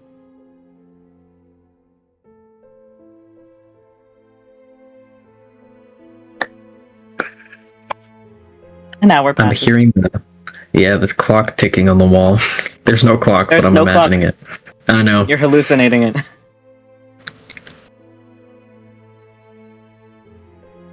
A second hour passes. Can I try to, just for the hell of it, behind me, summon a double? Does that work? You try. Nothing happens. I figured. We got all of our stuff on us. All of your stuff is on you. Nothing got confiscated. Generous. Moonin, I can't feel him right now, can I? No, you cannot. Type shit. Jesus Christ. Please never say that again. It's like hearing your teacher say slang. Yeah, that was really awful. Is Tyric gonna say 6-7 next? That was me, not Tyric. That was Tyric in my heart. Can you imagine if Tyric just in the middle of this type shit? Really beautiful. You guys joke about him being old, but in elf years, he's like a 20-year-old. Yeah, but Sure. he's lived like 100 years. Well, technically, he has 7 years of cultural framework right now, which would make him the most. You are Gen the Z youngest Volvo. person ever. You're the youngest person ever. It has to be Anyways. a Geneva convention like to Anyways, torture a child, right? You know, Tyric only's got 7 years under his belt. You know, this has to be Anyways. against the. anyways, a fourth hour passes. Holy God, What's save happening? us! What is He's not here right now. Yeah, they're Oh. not around right now. That's my bad, guys. I forgot. No worries, that happens. A fifth hour passes. What's happening? They're torturing us. You guys can talk in between my timestamps. I know. What are we gonna talk? I don't trust that we're not being listened to.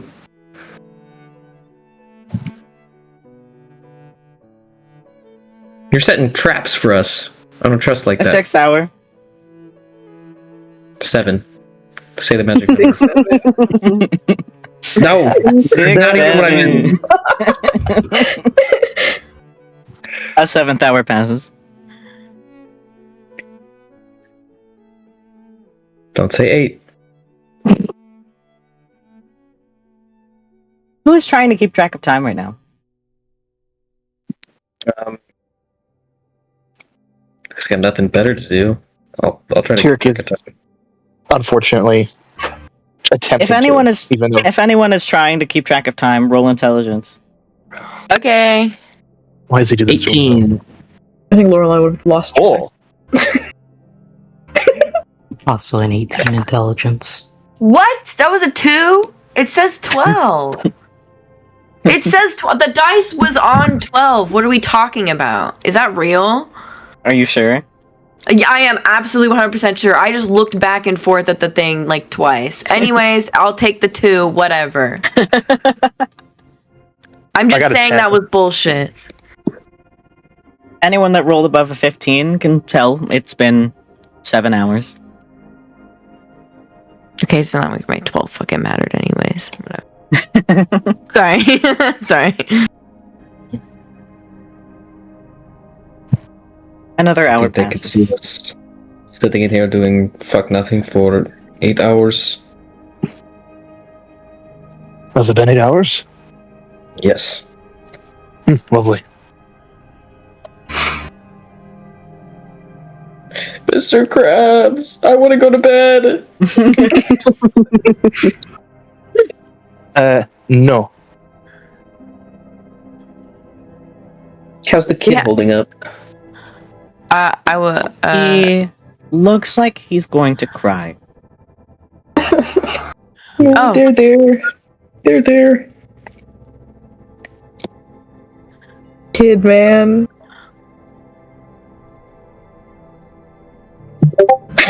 Walk in. Holy fuck. Missed something clearly.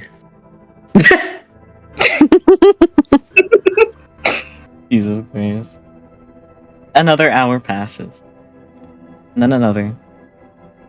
More and more hours. Not a word. Not a sign. From any guards that brought you here, or from any of the employees of the court. Seems like whenever one of you tries to rest, meditate, or even close your eyes for a little too long, you feel a little shock, a little prick. Not enough to hurt you, but enough to keep you awake and alert. The lights stay bright as ever, straining your eyes the more and more hours pass. I wiggle in the chair. Does the chair wiggle at all? The chair does not wiggle. Great. I can't even knock myself over and snap my own neck. Oh Jesus Christ! Holy fuck. Holy Really caught shit! me off guard. Oh my god. Percy's trying to rock fall. Everyone dies himself, dude. Yes, bro. Can everyone do me a favor? Yeah. Everyone go to your character sheets, scroll to the top right corner, and mark off 1 point of exhaustion. Fuck you, man. Fuck you. Wait, where do I do this? Top right corner of your D&D Beyond character sheet. It should be under conditions. Oh, conditions. Ah, okay. Wait, what? Oh, I see. Now, are we gonna have penalties to saving throws? Fuck. Where is exhausted? It's at the bottom. It's at the bottom. That guy's on all fours. Good man. It's like a scale. What did you say? He's on all fours. What do you No, what mean? did Quinn say? Oh, sorry. It's like a scale. Oh. Because I was looking for it under like all the other ones, but those are like specific. How's everyone feeling? Bad. Scared. Bored. Vysaria is Bored. great. She's having a good time. Any conversation? Any chatting? Good DM command in the roll 20. I forgot I did that. I was like, what am I looking at? In the Roll20 chat, if you type /me and then type after it, it looks like that. It's funny. Did anyone else in the room hear that fucking fart? That's what I'm saying. Huh? Who? That was the mysteriously Fucking pink echo NPC. reverb. Guys, we all have to hold hands. It's our only hope. Can we even? Okay, Chucklefuck, we can't move our hands. What's up with you and Chucklefuck today? Anyone want to address that? Second Chucklefuck of the evening for viewers. Just for context. Yeah, I did say it earlier. Anyways, Go on. I got a DM from Lovely Artie. Take the fucking point. Take the point. Answer my question. And I'm telling you to take the point. Answer my question. You're being actively shocked multiple Answer times. my question. I'm gonna go mark it for you. Answer my question. Anyways, I don't think it's ever smart to fight with the DM already. I'm gonna go mark off 2 points of exhaustion on Rosie's sheet. Mark 2 points and I'm gonna fly out there and beat your ass, and you know I will. Are you? Do you promise? Competitive today. Something's happening. Anyways, Something's happening. Thank you, Captain Obvious. In Quinn's home. more and more hours pass. Can I take a pebble out of my pocket and throw it to the floor? You can move along. Sure. I do that. You can't really move That's your right. shoulders much, but you can like wiggle down. I kick it to. I kind of wiggle it. It lands like right here. And I can't try to. I can't. How does everyone feel about the pebble? It's a nice change of ambiance in the room. Yeah, scenery. I thought the room needed a centerpiece. Really brings the place together. Yeah, it's great. Thank you. Anyone got Yeah. anything else to add? I maybe have a second pebble. One moment.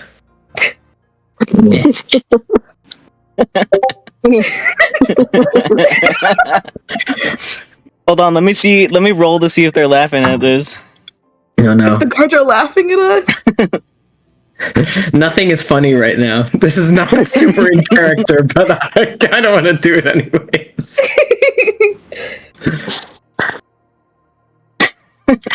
God, that's so.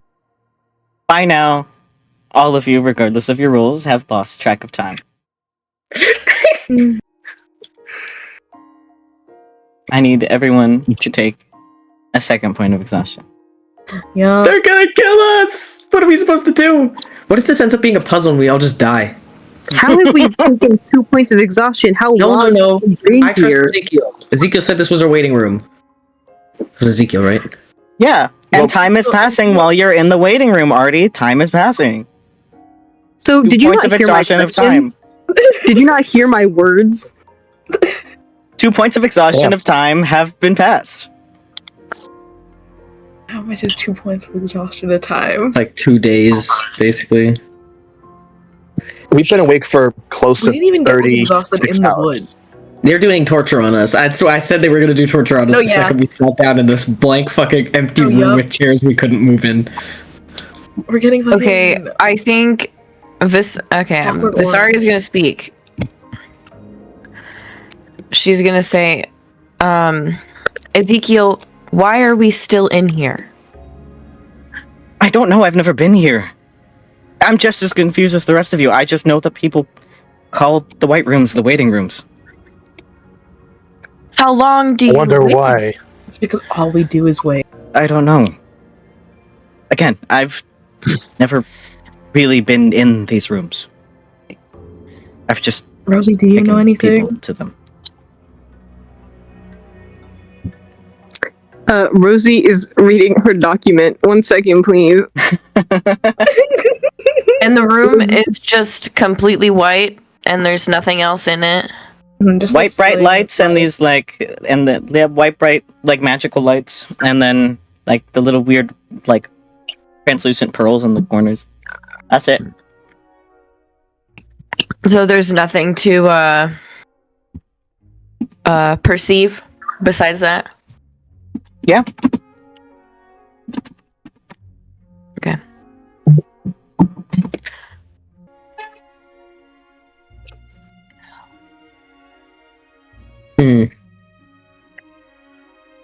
Any other conversation? I don't know. I don't want to talk about anything serious because there's no way we're not being listened to or watched. I can do another time skip. What's your time skip gonna do, man?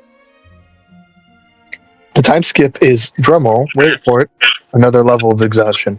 Yeah. I feel like I've done this before. What do we do?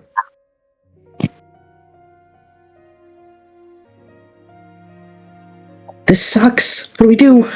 I'm like, I can't think of it. you in here. Do we have to just like start crying and screaming and begging? Torture on our characters. I think you can torture on us, actually. Then what do we do, man? I thought we were friends. The bright white light persists throughout the many hours that you guys spend here. No day-night cycle, just the same white walls and white lights.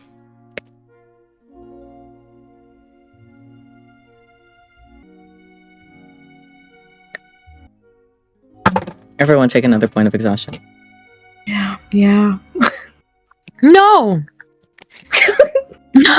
I'm putting my foot down, okay? Enough is enough. This is enough. How bad were the bad dice, Quinn? Jesus Christ.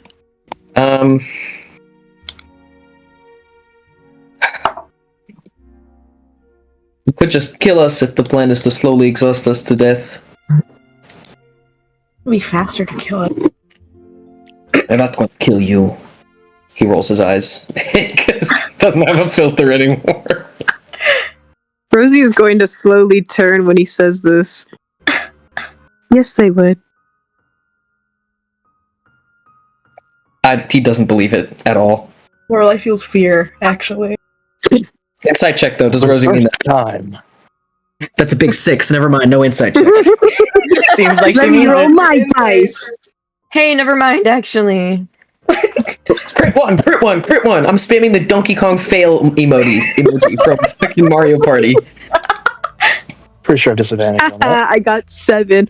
6, 7. Oh my god! It's like the room is affecting you guys in real life too. Holy shit. No. It is. Seems like Rosie's telling the truth. Ezekiel nods in agreement. Rosie can suck my fucking what? So what the fuck did I do, by the way? I will not take You're the catalyst. You're the catalyst. You're the catalyst. I am an Asian woman and I will not take this. Hey guys, can we keep it in character? It's ripping us apart as a party. Let's keep it in. If you guys are gonna fight about being tortured, do it in character. Who's to say they haven't forgotten about you? They have not forgotten about us. They're watching us right now. I bet they have forgotten about us, guys. The Vysaria says in character because I listened to instruction. Thank you. So, by the way, does Rosie still have her sending scroll to elixir? You do. Do you want to try using it? You can't really move that much. No. Dude, goated. No! Mom can pick me up. I'm scared. Mom, pick me up. I'm scared. Let's keep it in character. Let's lock in. You're gonna tweak out in character. For your information, Quinn. Yeah? Tyric is going over every single chicken pot pie recipe he knows. Oh my god. And once he has done all of that, he will then go into casseroles. Oh my And god. from there, etc., etc., etc. You know, thinking about all this food, you're really Tyric doesn't hungry. think the redheads are 10. No food, no water. Everyone's really exhausted. And bright white lights. This Who's to can't say be your all- fate hasn't already been decided?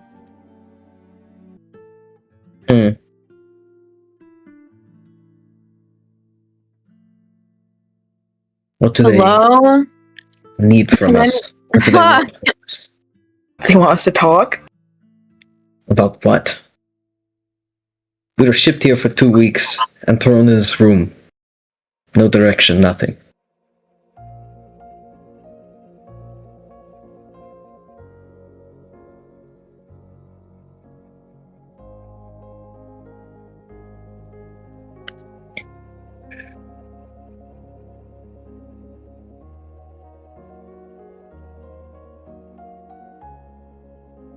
I'm ruminating. I'm thinking. Sorry. I'm also I'm pondering over. I don't want to shoot us in the foot immediately by saying something I shouldn't. What I don't understand is why the three of you are thrown in with us.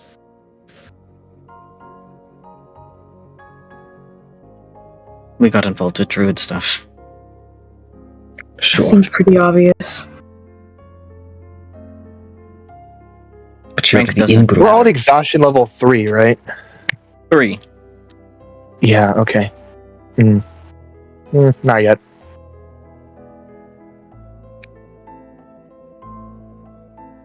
Rank doesn't matter to the court. You know, I don't think I realized just how stupidly intense this was to them. Like, that would punish even the Cantor Saint like this. I thought it was something to divide the masses over. Maybe it still is. I don't know. I don't know about the Cantor Saint, but... And I'm sorry to say this, Lorelai, but we are easily replaceable. I'm learning that more.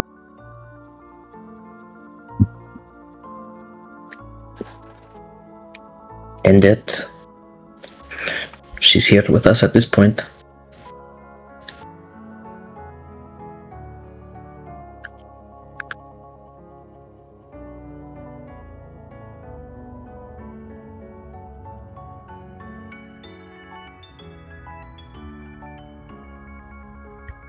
I don't know what to do. We can't attack anything, right? Like, we can't move enough to even do attacks, and we can't cast spells, presumably.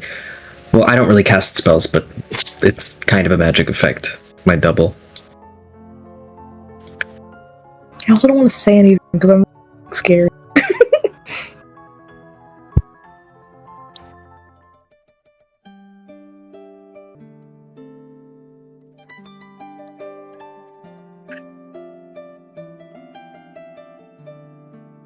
Soft click. The door Oh opens. my god. Everybody shoots their head towards the door. And in walks...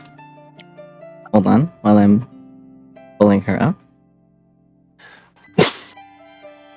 Oh shit, I didn't put her on the stream overlay. Fuck. Guy that keeps fucking up. No, it's okay. You. Don't worry, who care?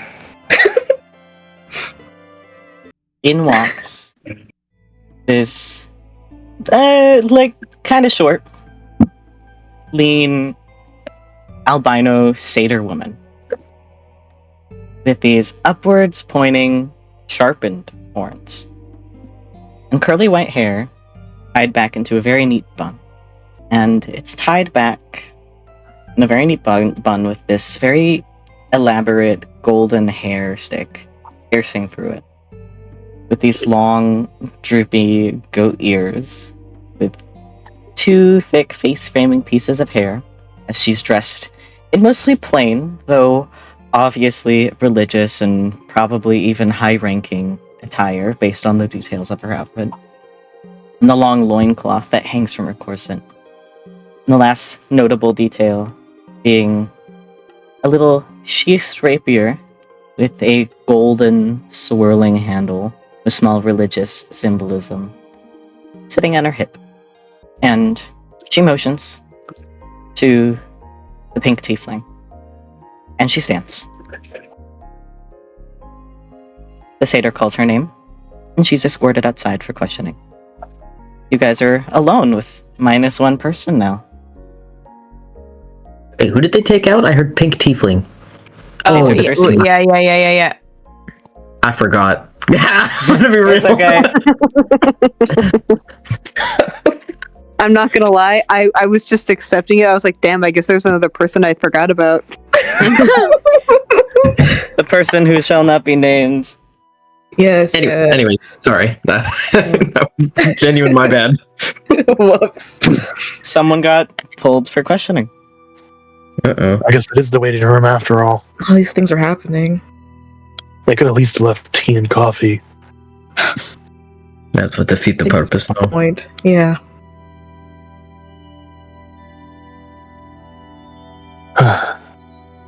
Mash the potatoes over low heat, add butter. He like butters to himself. Please stop. Please. You know what, Seth? Sure. 20 questions. What am I thinking about? What?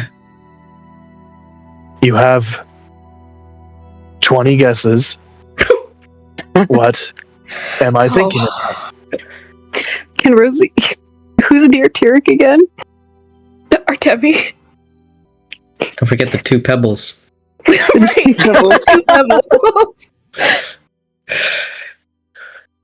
Probably some pocket lint over the hours too. Oh my god. He's throwing everything in his pocket. You're right. They're becoming characters to him. Anyone? Has he named them? What episode? Probably, but I have to play 20 questions now. 1 second.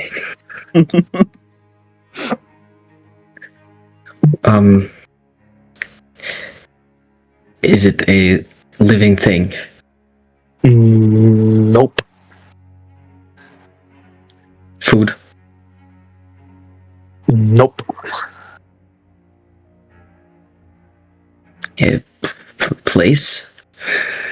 Nope. What the fuck? An object? Yep. Your gun? Nope. Can Rosie lean into the person next to her?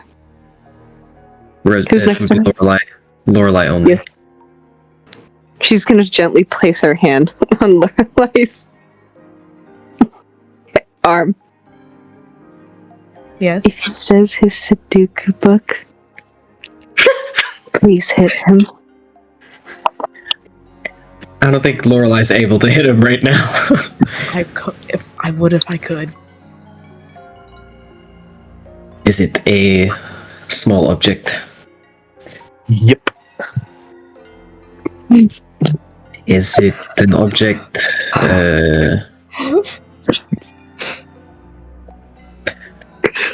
His brain's not working that well anymore. And he trails off, I think, for probably like 15 seconds. Is it something you have? No. Why the pause? That's not the question. That doesn't count. I was trying to remember. It's a little difficult. You're at 7. Okay. Is it an everyday object? No. Is it a magical object? No. You're making this confusing. Lorelai's dissociating. The one I'm thinking of isn't magical. Come watch our D&D campaign where we roleplay 20 questions in character. What did Tyric guys say? are The one doing- thinking of isn't magical? The one I have isn't magical. Something you have. What were you saying, Quinn? You guys are doing a really good job at portraying how painful these hours have passed. Okay, awesome. I'll continue then.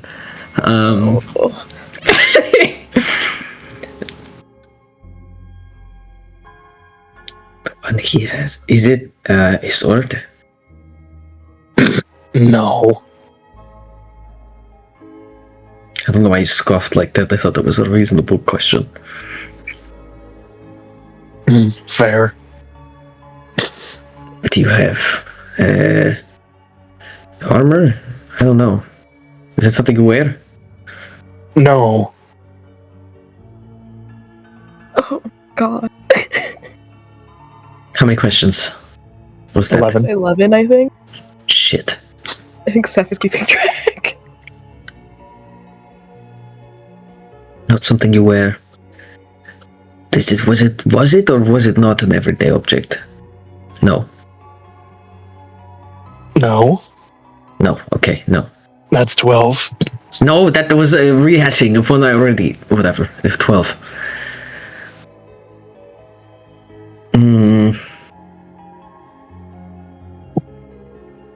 Is it the weapon? No. Not the weapon, not armor, not everyday object. The one you have isn't magical. What does that mean? Your mask? No, that's something you wear. Forget it. Tyric tilts his head for a second. I won't count that. The hour passes. No! Do you want I to think keep Artemi role playing gets the- 20 questions? We can skip to the end of that one because I don't think Artemi guesses it with the state his head is at realistically I don't right think now. he guesses it either. No, but what is it? I want to know now.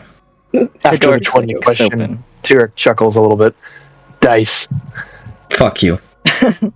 After the hour passes, another soft click. The door opens. The same satyr woman.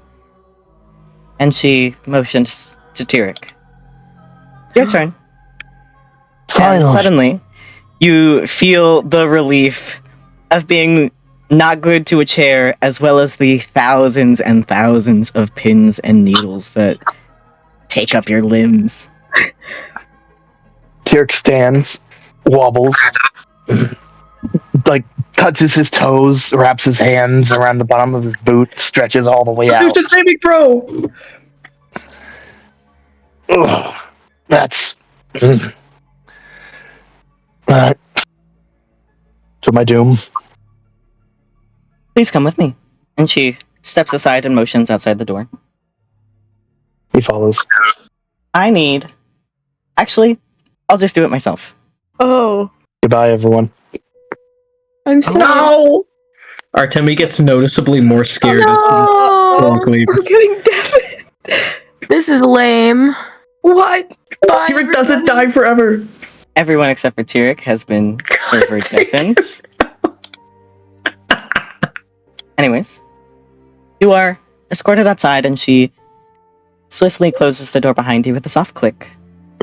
And there, she stands on like the eastern most side of the hall, and there are 3 guards on the most western side of the hall. Tyric, may you be so kind as to surrender your weapons temporarily for this interrogation process? Shh. Yeah, one sec. Tyric, takes off his cloak, and then wraps that up, kind of chucks it at the first guard, unbuckles his belt, his gun belt, hands that over to the guard he threw the cloak at, unbuckles his knife belt, hands that over, and then starts removing the 12 knives he has on his person. He just pulls them all out, hands them over. Collection of darts he has up one of his van braces, hands that over. His torture and tools kit, hands that over.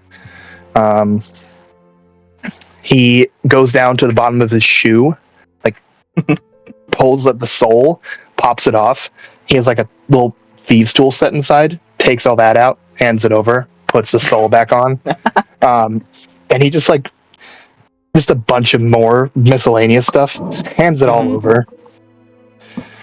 It seems like the more and more you go, she starts to giggle and chuckle a little bit to herself. Stavros is right, you are quite entertaining.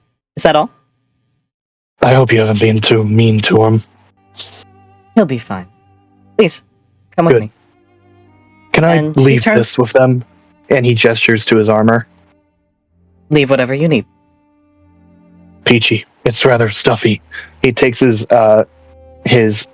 arm brace off. He takes his van braces off. He takes his greaves off, and he pulls the cuirass over his head and leaves that with the guards. So he's just in his traveler's clothes. Okay. And his mask. And she turns. Please, come with me. And starts leading you down the eastern wing of the hall. And you pass by a few more sleek white doors, some on the northern side, some on the southern side of the hall, until she opens another marble white door and gestures inside. Please, take a seat. Thank you. He goes inside, takes a seat. You are taken inside to a sleek white room, similar to the waiting room, with the only difference being that this one has a large, long, elaborate wooden table with golden filigree lining the edges and decorating the legs. Similar to Stavros, though more church-like. And a golden red cushioned chair on one side, which is where you are sat, and a golden black cushioned chair on the other side. On the table sits a golden candelabra with 3 brand new candlesticks, and a simple black and red gold binder on the interrogator's side as she takes a seat and starts to neaten up. And the only other thing present on the table is a small metal pitcher and a small metal cup on your side of the table. Are you thirsty? Please help yourself. Thank you. Tyric will take his mask off, put it aside, and pour himself a drink of water. Refreshing. The perfect temperature. Ah. That's an odd method of torture. Well, we like to prep our subjects for interrogation. I hope it wasn't too horrible. I ran out of things to cook. Apologies. I'll be sure to supply you with more things to do next time. I'm Miriam. I'm sure you haven't met me, but I have heard lots about you from Stavros. All good things. For now. Before we get started, do you swear to only tell the truth? Yes. She does a little nod, and she takes out a little lighter and lights one of the candles. And a wash of magic energy fills the room as you are filled with the need to not say a deliberate lie. And anything that has to do with something that you can't remember, like past the 7 years, technically does not count as a deliberate lie. Okay. Let me... He would be entirely true for him to say, I don't know. Yes. PG. Technically. How are you feeling? Less parched, but hungry. And he shakes his hand and clenches and pins and needles. Right. Hopefully that will subside soon, and food will be supplied once interrogations are over. How was your trip from Euro to Adon? From the capital to the contract site. It was... Euro to Adon. Oh, apologies. All is well. Uneventful. The moon went missing, briefly. I ran out of crossword puzzles. So sorry to hear about that. The guard captain was more than generous in giving them to me in the first place. Well, I'll be sure to supply some more puzzles for you once we're done here. Much obliged. Now fill me in, why were you in Europe? Guild contract, investigation of missing children, a very cold case. Been going on for 7 years, on my recount. Been sent for 7 years. I was puzzled why it hadn't been looked into before. But nothing out of the ordinary for me, necessarily. How did you meet your current party?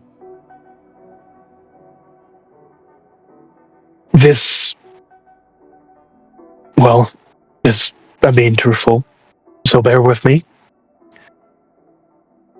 I had been traveling for 3-4 weeks by foot, and close to my destination, I heard sounds of distress and investigated. Upon arriving in a clearing, I found the Saint and Prophet's carriage, although I did not know it upon initial entry, in flames, being attacked by giant shadowy wolves. I attempted to aid the guards and the Saint and Prophet, although the guards were dead, I think, at that point. There were other members of the party that joined in the fight. We all congregated there before we really met each other. It was strange. In recollection, you understand. Of course. Almost all of them were there, except for the villager, the one with the younger one, not Alaric, Pyram, and the child.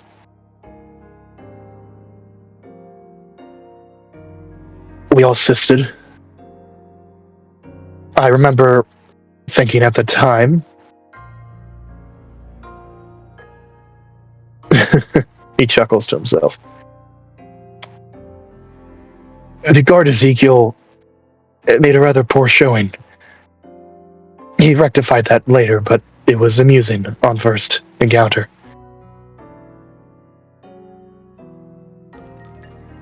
We fended off the creatures, I think. They might have left by themselves. And I stayed back.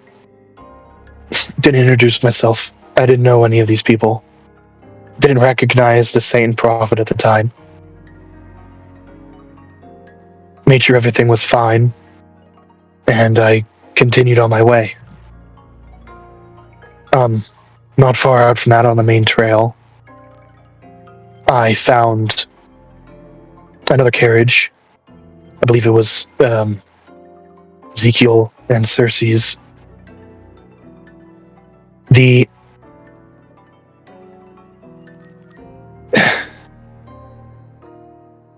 Vysaria,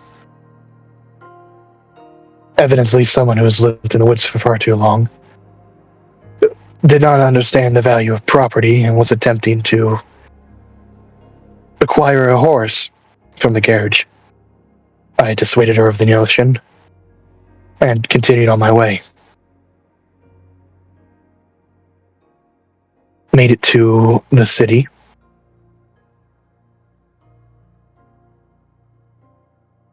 Town. And I believe that is where I met and introduced myself to Artemi for the first time. After which we announced ourselves to the mayor. He was very grateful to see us. He saw us before the prophet and the saint. I remember that. Tyric, I must stop you here. I am not your superior to report to.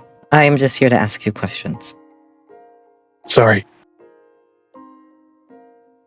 It's alright. Thank you for the information, though. Very insightful. Now, how did you get past the ruins in the woods? A ingenious magical play of some sort. The Vysaria and Cersei, they teamed up, found some way to shut the eyes through magical effort. I don't understand it. I have a rudimentary understanding of magic. I can do very basic spells and not much else. Not to worry. Very common for people to be not so keen on when it comes to casting. Now, were you aware there were orders to withdraw? At the initial point, when we first entered the woods, before we fully understood that it was druid activity, there was no order. Upon my report back to Stavros, his reply was distinct, direct, and I understood it all. I understood it was an order to retreat and to withdraw. However, I could not in good conscience leave the village undefended. And so I stayed.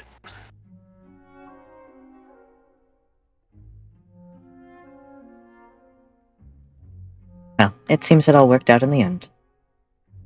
Now, what did you find past the runes? Which time? All of them.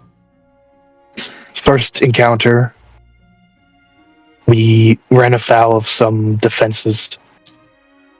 Wooden tree golems of some sort. They knocked me unconscious temporarily, but the saint brought me back. The second time through, as we entered Kramari, which we did multiple times, we were accosted by a group of druids.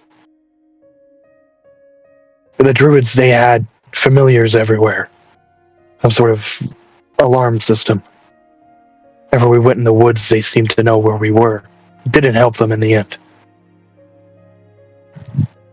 There were things in the woods. Things we didn't see, we didn't encounter. I don't know what they were. They still scare me slightly.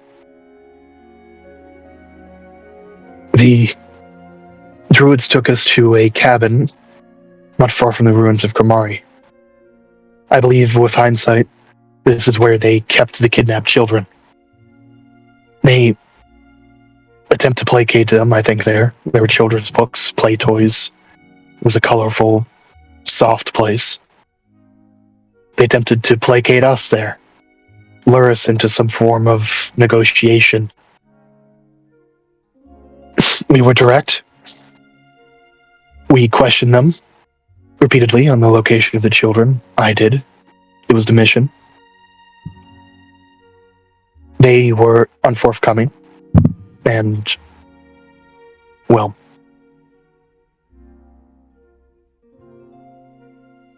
they were attempting to stonewall us. We removed ourselves from the situation after things went slightly sour.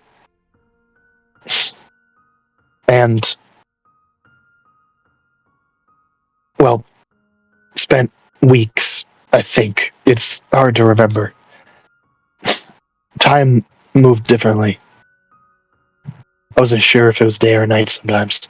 We spent weeks in the woods after they kicked us out, trying to find a ritual site of some sort. Their Moonin, my familiar. I had him scouting near constantly. He encountered several magical barriers that helped us locate the source of what we believe to be some sort of great magic. The ex-guard, Alaric, is proficient in some magics, and he used detection magic to help us as well. Tyric, do you remember what the ritual site looked like? There were two. It was weird. There was the one in real space in this reality, and another one. Both were at the top of a hill. The original one was just a big tree. I think. No, it was a tree around a tower with a lantern in the top. But that wasn't the real site. There wasn't anything there. We had to force activate some sort of gate in a similar way as we did with the warding rooms. We made our way through, and the real ritual site.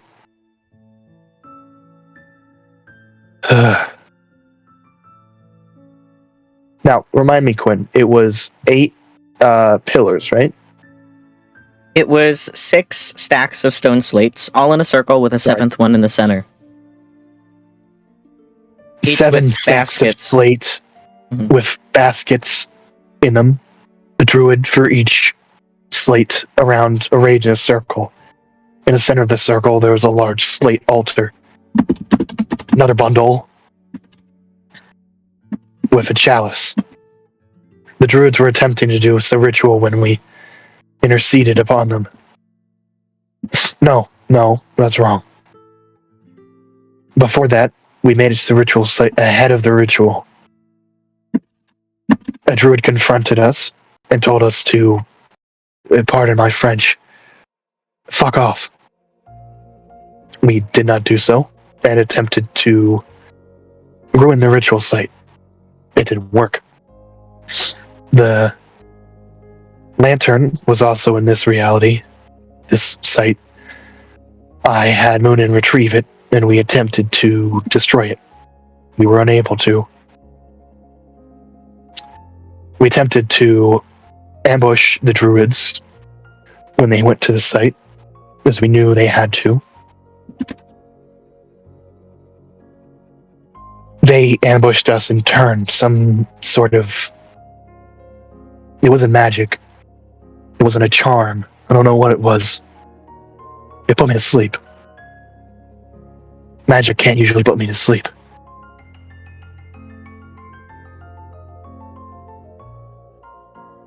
We woke up, entangled, strapped to vines, trees of some sort. I blinked out of my chains, binds, retrieved some of my items, and distracted the guards as the rest of my companions freed themselves. We made our way back to the ritual site where it was underway at this point. As I said before, 6 slate pillars arranged in a circle around a 7th altar. Also slate. Runic circle of some sort. Baskets with the remains of the children inside. Bones and organs. A 7th child was on the altar. The child we have with us. That child was sacrificed as part of the ritual. The ritual summoned something, but since we had killed most of the druids, I don't believe it worked as they intended. The chief druids fled, and we killed whatever that thing was. I extracted a sample of it, and Knight Ezekiel has it.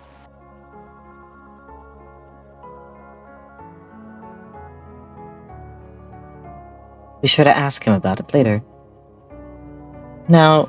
Don't touch it. Right. What came of the remains? The corpses? Of the children, or of the druids? Both. Any druid we killed while in those woods. Tyric looked genuinely disturbed, and this entire time, I should mention, because he doesn't usually take the mask off, his facial expressions have been, completely open. Very expressive, beautiful man. Very expressive, yeah. He looks disgusted and disturbed as he, says this next part. They melted.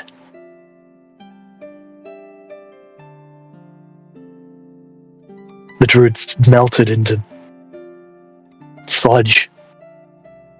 I don't know what the fuck that was.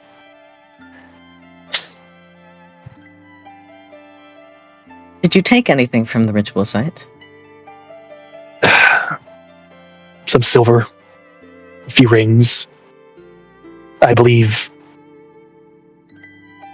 one of the druids left their staff behind. We kept that as a trophy. The remains of the children, bones only. The organs I buried on the site. Bones we brought back with us. I gave to one of the guards back in Euro to be redistributed to the families.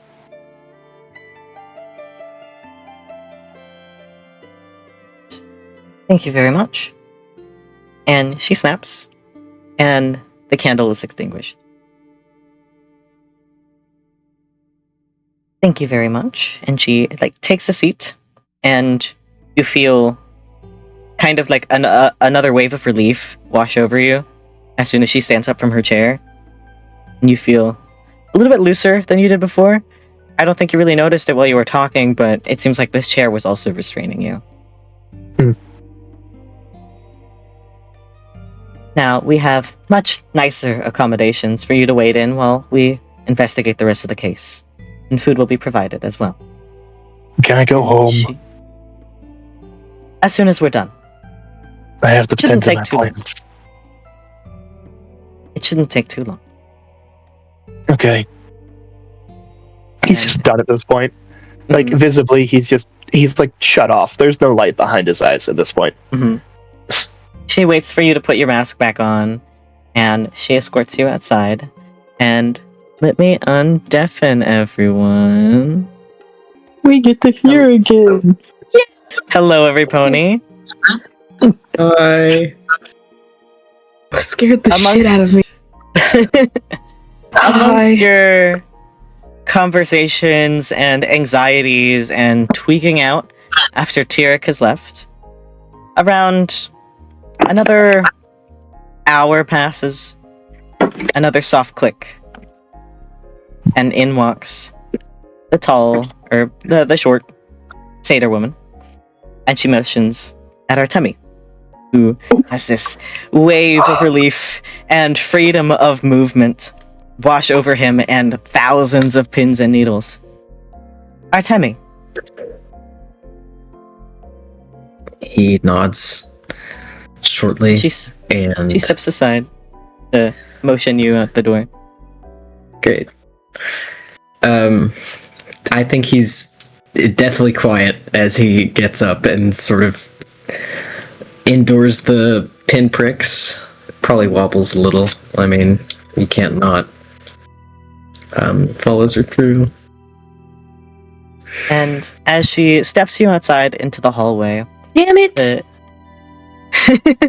She closes the door with a little click, and behind you stand 3 Imperial guards as she stands in front of you. If you would be so kind as to surrender your weapons for this interrogation. He does so. The Imperial guards take your weapons. Right. Please come with me. And she walks you down the hall, past a few more scattered white doors, before stopping at another one identical to the rest, and opening it and motioning inside. Please, take a seat. Is this a similar chair? Yes. A red cushioned chair. To the ones in the interrogation room, correct? Mm-hmm. He rolls his eyes and sits down, but doesn't lean back yet. He felt silly laying in the back of the chair. Understandably. And you are taken to this sleek white room, similar to the waiting room, with the only difference being this long, elaborate wooden table with gold and filigree lining the edges, decorating the legs, and a golden red cushioned chair on one side where you sit, and a golden black cushioned chair on the other side, where she moves to sit and straighten out a little, red and black binder. And on the table sits this golden candelabra with 3 candlesticks. The middle one is melted just a little bit. And a little metal pitcher and a little metal cup. He frowns. Are you thirsty? Obviously. Feel free to help yourself. He sighs. He picks up the cup and looks in it. Does it look like normal water? Looks like normal water.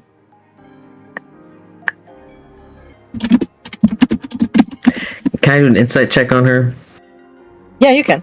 What are you inciting for? I don't know. Does she know this is something? I assume this is some sort of truth agent. No, they use zone of truth. I don't know. I just want to know if it's maybe not just water. So that's a 6 again, because that's what I'm rolling on insight today. Plus 1, I think, for a 7. Seems like just water. Tastes like just water. Yeah, I think he'll take a little sip, because it has been maybe 3 days, and the taste in his mouth is revolting to him. It is driving him crazy almost more than the silence and the isolation was. Teehee. Right.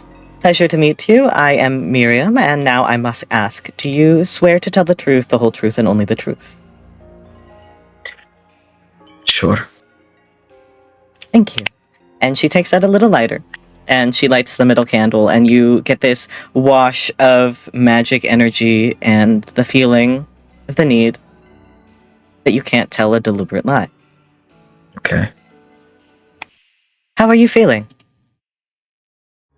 Not good. Understandably so. How was your trip from Euro to Adon? Normal enough. Was long. Not much to do or say, but what can you expect? We're not exactly in a favorable position with you, I imagine. Not really. Now, please tell me, why were you in Euro? I was sent by the guild.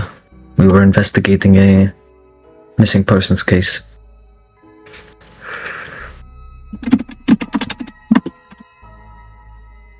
How did you come to meet your current party? Met them in Euro.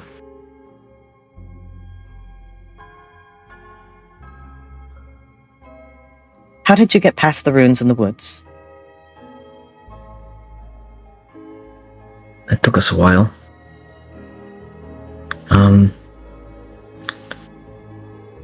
Well, it was magic, as you may have suspected. Essentially, the ruins had to be covered.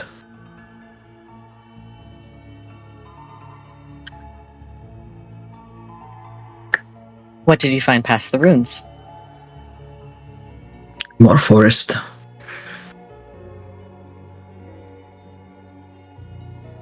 Were you aware there were orders to withdraw? He's gonna stay quiet for a moment.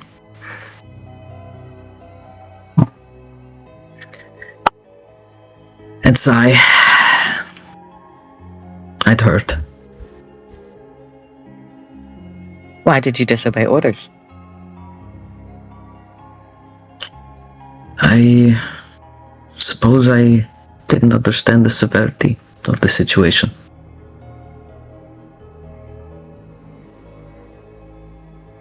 I'm new to the guild. What did you find in Kremari? Ruins, basically.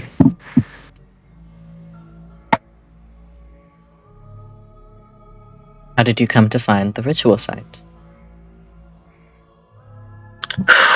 A lot of wandering through aimless woods, random paths.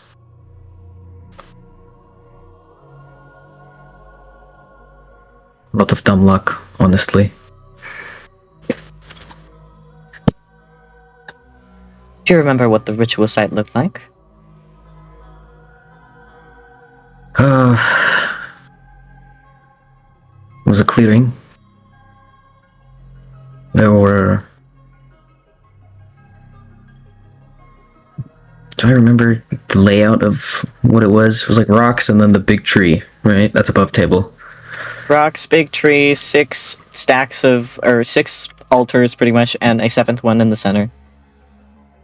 There were some large stones and even larger tree.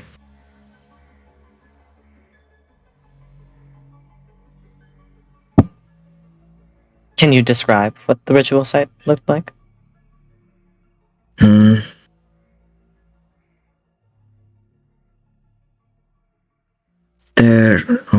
They were arranged, the stones. The tree was at the back. Why is this important? Answer the question, please. Kind of size again. The tree was very large. It towered over everything. It was behind the site, or in front, I guess, depending on where you were.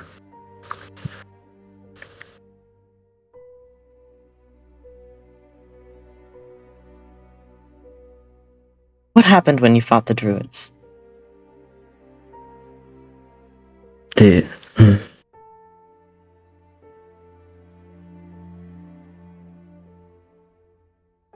Which at the site? All of the times. Well, we fought for our lives, essentially. There was not much else to do. At the end of the day, we were searching for the people we were sent to find, and it seemed that they were obstructing the investigation.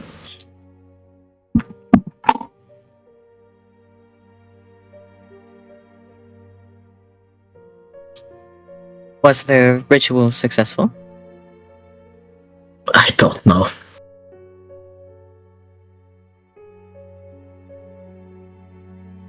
What came out of it?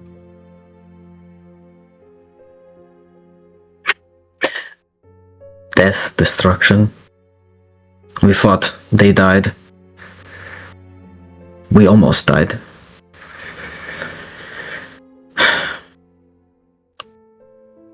And what happened to the corpses?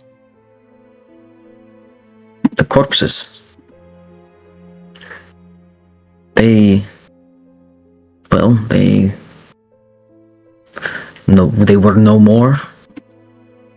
I don't really know how to explain it.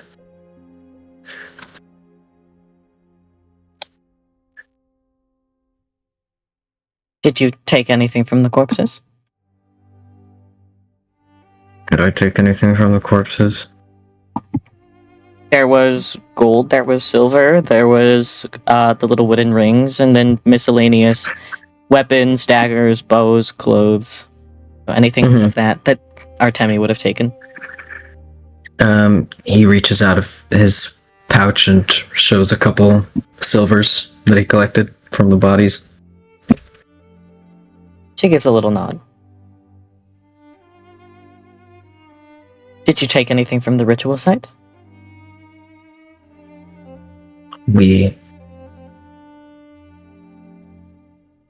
No.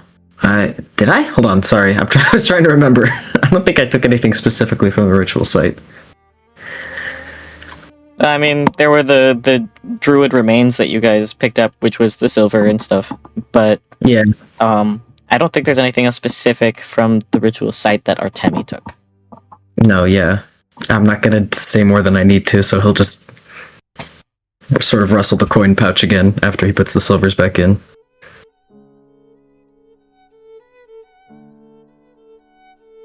Right. It wasn't much to take, honestly. Well, thank you very much. We have more comfortable rooms for you, as well as food and water. Please, come with me. He's definitely like at that state of exhaustion, especially now that he can move again, where his like vision is blurry and he's jittery all over, and it feels like he's caffeinated but also about to collapse. Mm-hmm. And as she stands up and like motions for you to follow, you get another like wash of relief, and it seems like it wasn't as noticeable as before, considering you just came from the main waiting room, but this chair was also keeping you in place. And you are led outside. And now I undeafen everyone. Hello. Wow. Wow. Yay! Wow. Hello, Thank God, everybody. finally. Hello. Finally. You'll An hour passes in your waiting room. Artemi hasn't returned. Let me take him off the map. Oh, yeah, they got him. They got him. They got him. ladies and And gentlemen, we got him. we got him. And after an hour passes, the door clicks open again. And Hiram is called. He's taken out. Bro, Parm's cooked. No. How's everyone doing in the waiting room right now? Scared. I'm anxious. Rosie's sitting as still as she ever has. Yeah, checks out. Mm-hmm. And after another hour, Ezekiel is summoned. Oh, Major L. Come on, come on. Major L. Whatever. Major loser. Major bag alert. And another hour passes. And the kid is called. Ooh. How's everyone feeling right now? bad.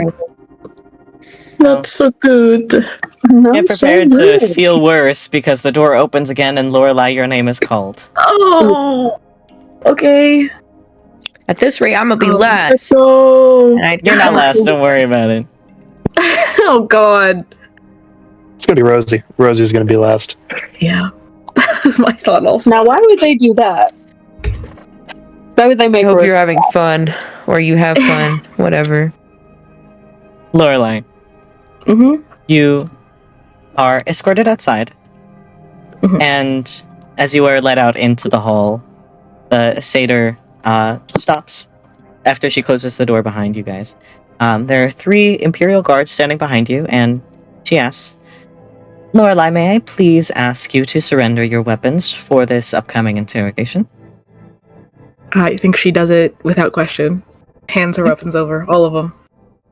The Imperial guards take your weapons, and she leads you down the hall, past more and more white doors, all identical to each other, and she stops at one, opening the door, motioning inside. Please, take a seat. She does it hesitantly, but she does sit. And you are taken into this sleek white room, similar to the waiting room, with the only difference being that this one has an elaborate long wooden table with gold and filigree lining the edges and decorating the legs. She motions for you to sit at the golden and red cushion chair on one side as she seats herself onto a golden and black cushion chair on the other side. Mm-hmm. And on the table sits a golden candelabra with 3 candlesticks, the middle one burnt down about halfway by now, and a simple black and red gold binder in the on the interrogator side of the table, and on your side of the table, a little metal pitcher and a small metal cup. Pleasure to meet you, Prophet Lorelai. I am Miriam. Please help yourself to some refreshments. And she motions to the pitcher. I think she's a little hesitant, but she partakes. Refreshing water, the perfect Yeah. temperature. Finally. Finally. Now, Lorelai, do you swear to tell the truth, only the truth, and the whole truth? I do. And she takes out a little candle as she nods. Or she takes out a little lighter as she nods, and she lights the candle on the right of the candelabra. And this wash of magical energy fills the room as you are filled with the urge to not tell a deliberate lie. How are you feeling? Anxious. Understandably so. How was your trip from Euro to Adon?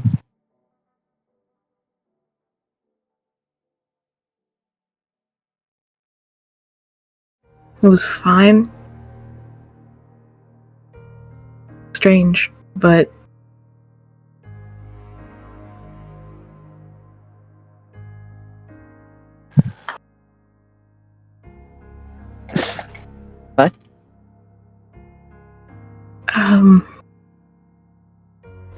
everything went normally. The moon was gone at one point. Yes, I heard. Yeah.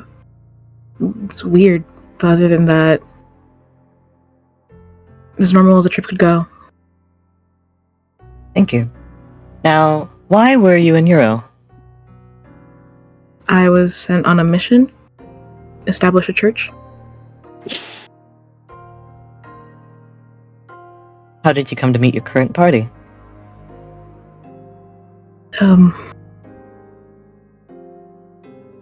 We were attacked. Me and Rosie, the Cantor Saint. They came to our assistance.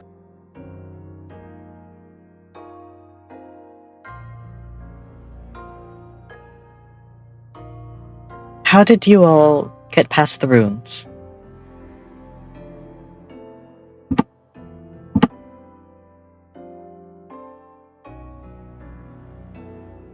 Is it bad that I don't remember? You guys basically covered the eyes with magic leaves. Right.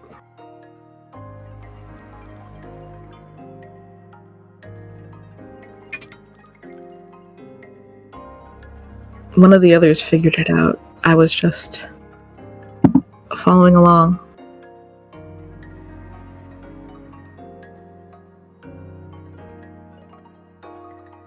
What did you find past the runes?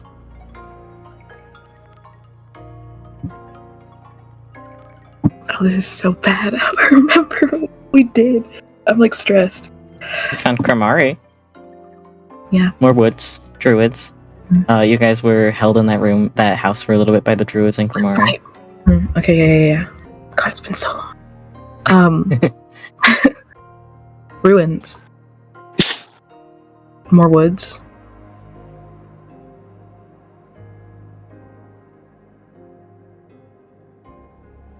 What did you find in Kramari?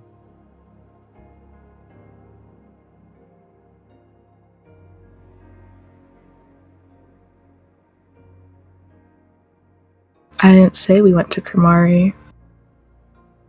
What did you find in Kramari? Abandoned houses. Looked like there'd been a fire of some kind. She gives a little nod. Were you aware there were orders to withdraw?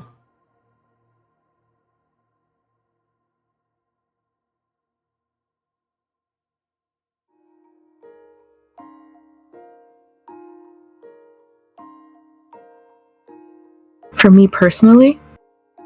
No. She nods. How did you find the ritual site? We just walked. A lot of walking.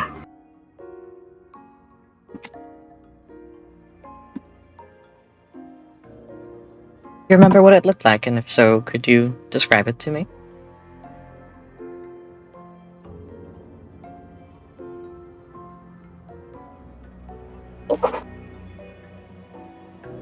Big clearing.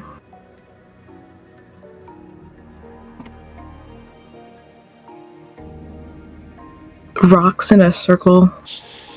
Big tree.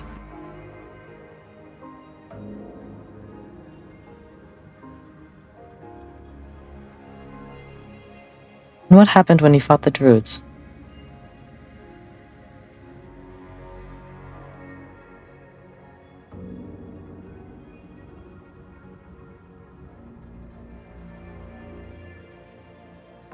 They died.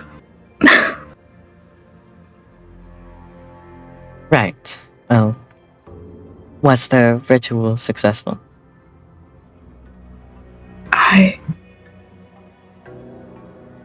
I don't know. What came out of it? This was like a a deer, but it wasn't like a regular deer. It was massive.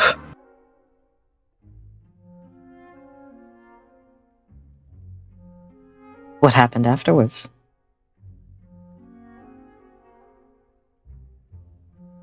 We got rid of it. She nods. What happened to the corpses?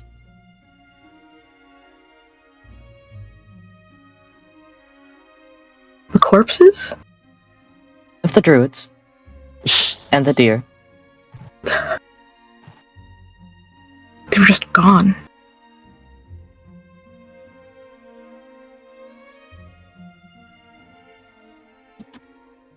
She makes a little note in her binder. Did you take anything from the corpses? No. I don't want anything to do with them. Did Lorelai pick up one of the wooden rings? Let me check my notes. Because I'm pretty sure... Didn't Rosie and Vysaria pick those up? I'm pretty sure you picked one up and you, took damage from the goop because you picked it up. Did I? Wait, I don't remember this. Nodding. This is so bad, I'm so sorry. Dude, it's okay. I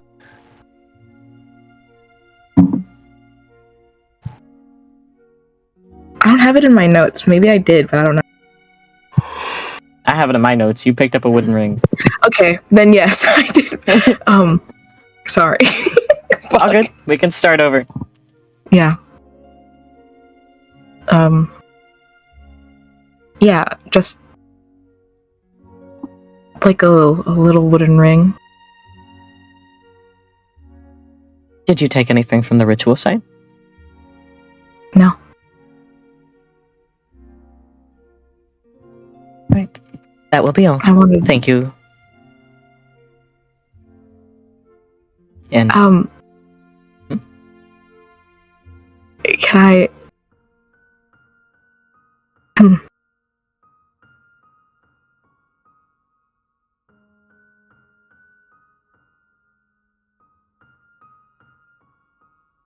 Can I admit something to you? Of course. It wouldn't feel right if I left without saying anything. The Cardinal's daughter. I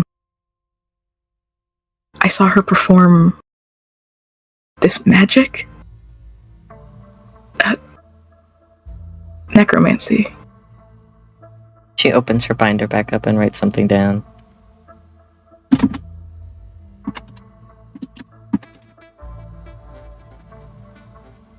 I'll be sure this gets investigated. Thank you very much. Of course. And she closes her binder, stands up and motions for you to stand. And as you stand, another wash of relief falls over you. As you didn't realize it before, considering you just came from days of it pretty much. But this chair was also gluing you down to the chair. And okay, yeah. She motions you to the door. We have accommodations for you all to wait while we investigate the rest of this case. Food will be provided and it'll be much more comfier. Apologies for everything so far. It's and okay. She leads you outside, and I will undeafen everyone. Thank you. Oh, fuck. Let's get physical. Physical. You wanna get physical. Let's get physical. What could possibly be happening in there? Don't worry about it. What do you mean don't worry about it? Now I'm even more worried about it. I was jokingly worried.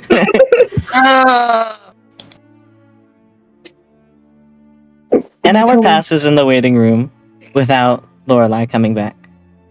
And the door clicks open. Alaric, you're next.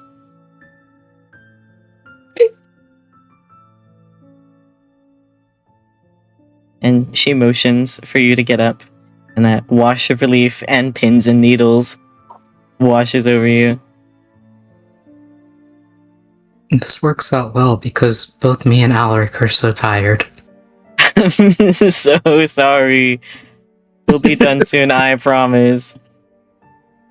You perfect We end always. session after interrogations are over. Hmm. And she walks you outside, closes the door behind you, and in the hallway, she stands in front of you with 3 Imperial guards behind you. Alaric, would you be so kind as to surrender your weapons temporarily for this interrogation? Of course. And he will hand over his weapons. She gives a little nod and asks you to follow as she walks you down this hallway of multiple identical white doors before stopping at one and opening it, motioning inside for you. Please, take a seat. He complies, goes inside and sits down. And she takes you to a sleek white room, very similar to the waiting room, with the only difference being a big wooden table with golden filigree lining the edges and decorating the legs. And you're seated at a golden and red cushion chair similar to the other room. And she sits herself at a golden and black cushion chair on the other side with a little black and red gold binder. And on the table sits a golden candelabra with 3 candles, the middle one burnt down halfway, and the one on the right burnt down just a little bit.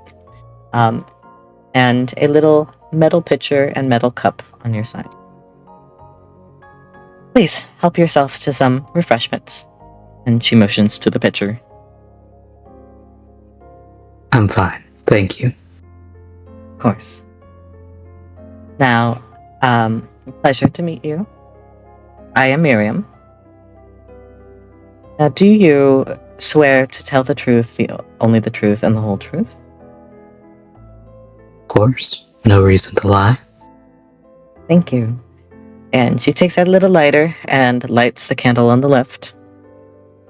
And this wash of magic fills the room as you can no longer tell a deliberate lie.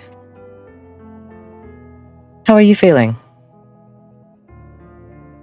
Tired. Understandably so. How was your trip from Euro to Adon? Not one I was expecting to make again. Yes, I heard it was a very boring journey. How did you meet your current party? Believe most of them came to Euro on business. How did you get past the ruins in the woods?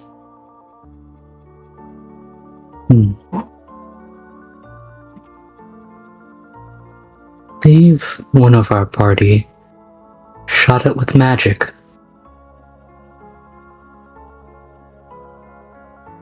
She makes a little note in her binder. I see.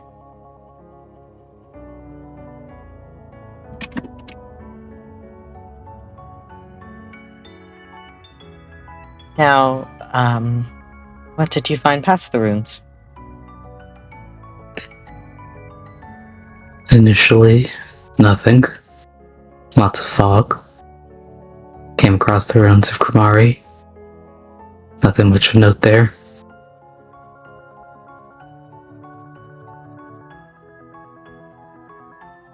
Were you aware there were orders to withdraw? Now Jay has to try to remember if Alaric was aware of that. Can't remember if he was ever told about that. Not specifically, but Tyric did share with the party that he was told to withdraw.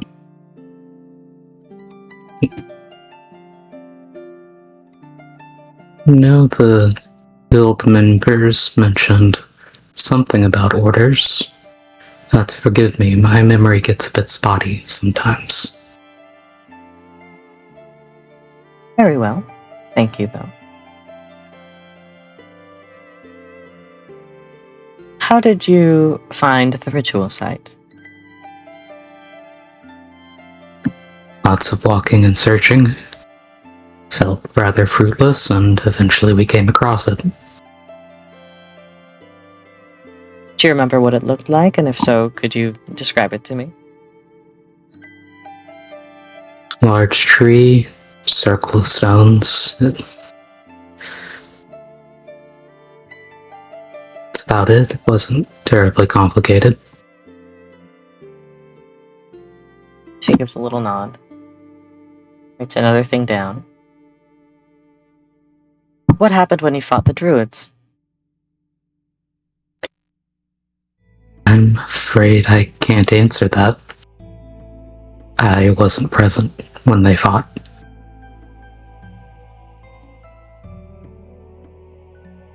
What were you off doing instead?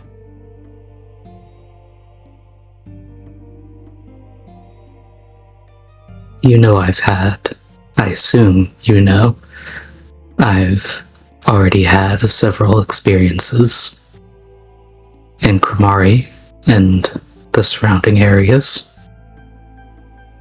I wasn't keen on fighting the druids again.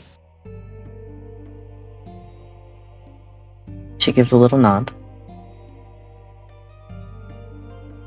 Do you know what came of the ritual? No idea.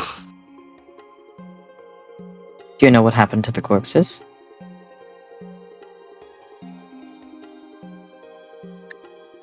From what I understand, they dissolved.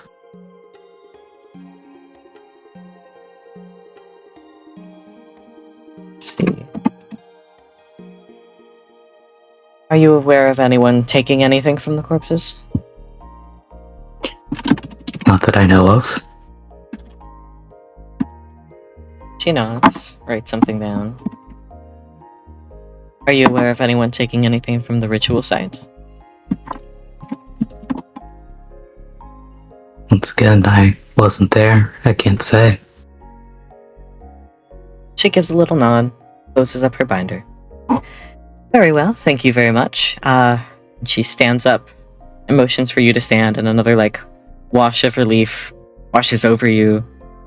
Considering you didn't really notice it before, considering you just came from days of it, but this chair was also keeping you in place. We have prepared accommodations for all of you to much more comfortable, hopefully, while we figure out the rest of this case. Please, come with me. Should I be expecting to speak with you again? Hopefully not. Hopefully not. If all And goes he will well. follow her out of the room. And she leads you outside, and I undeafen everyone, one by one. And then we start singing the YMCA. Deeply relevant to everything that happens. YMCA. That's good to know. Just straight up chilling in there. Good vibes. That's nice. Yeah, the vibes were really cool. We smoked. It's true. Yo! Just get crossed out. No, Alaric was chill like that. And an hour passes. No Alaric. Just Rosie and Vysaria left for a little bit. Till the door clicks open. And the satyr walks in and motions to Vysaria. Vysaria, please, come with me. Okay. Okay. And this wave of relief washes over you, and 5 billion pins of needles forever and ever and ever. And it hurts. And she takes you outside, where 3 Imperial guards are waiting. Now, would you be so kind as to surrender your weapons and staff temporarily for this upcoming ritual? Ritual? Not ritual. Interrogation. So sorry. Sure. She nods. The Imperial guards take your weapons and things, and she leads you down the hall of identical white doors before stopping at one, opening it, and motioning inside. Please, take a seat.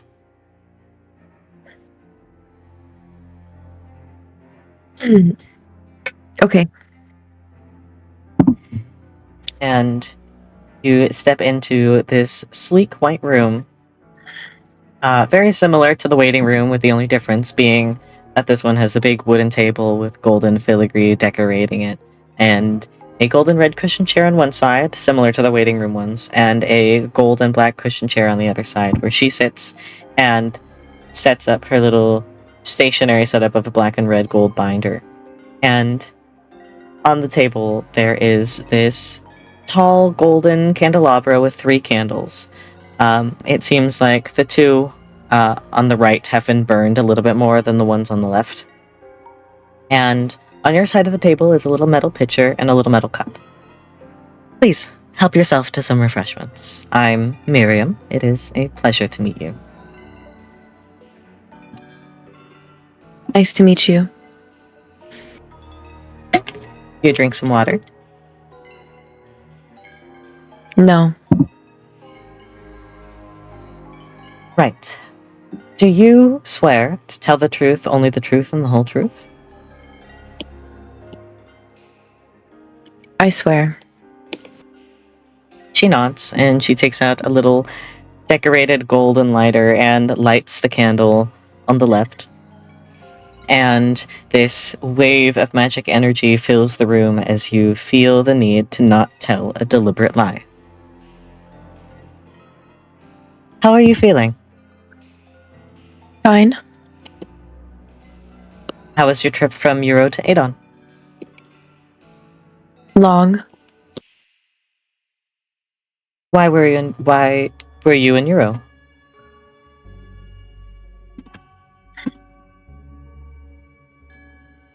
Trying to look for somebody. How did you come to meet your current party? We were all seemingly attacked by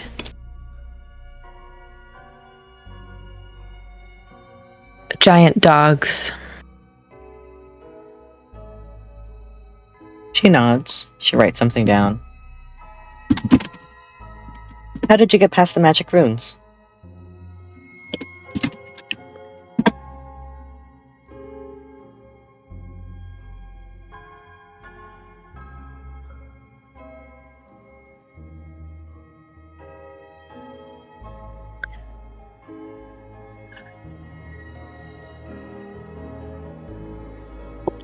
I'm thinking. Sorry. All good.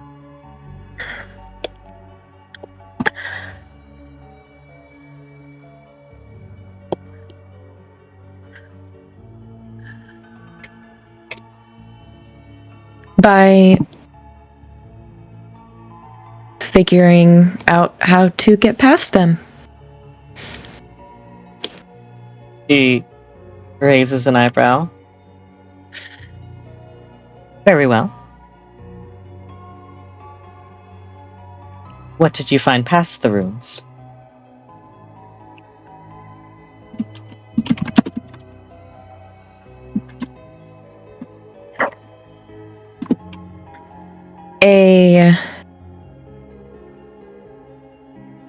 Hang on.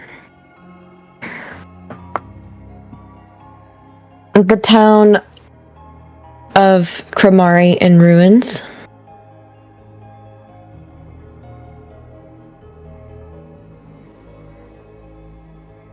Did you find anything of note in Kramari?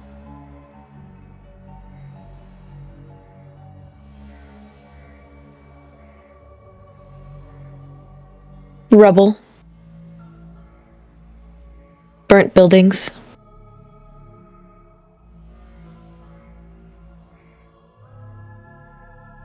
She nods. How did you all come to find the ritual site?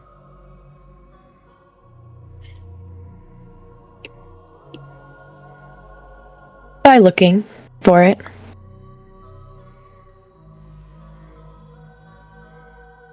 She gives like a soft little like exhale of a chuckle. Right. Well, do you remember what it looked like? And if so, could you describe it for me? Big tree. 7 spaces in a circle, I think. 6 spaces in a circle with 1 in the middle. Mm-hmm.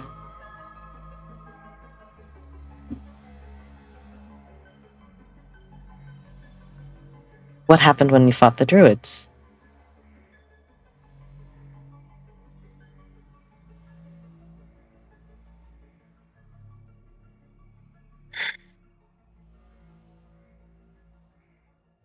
A scary creature emerged. Can you describe it for me?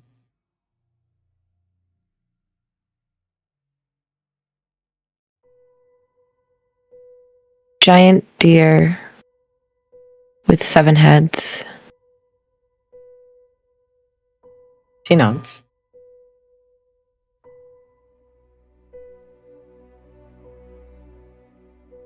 What happened when you fought it?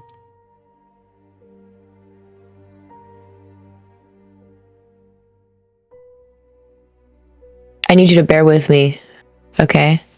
Mm-hmm. About this zone of truth.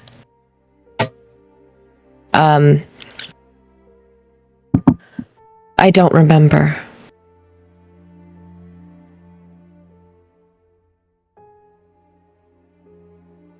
Does Vysaria not remember? Sorry, does not remember.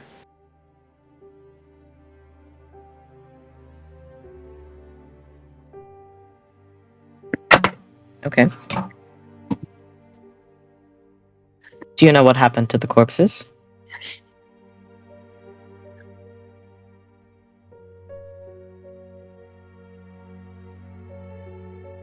Didn't Tyric take the body's remains? That's the remains of the children. She's asking about the remains of the druids and stuff, and the deer.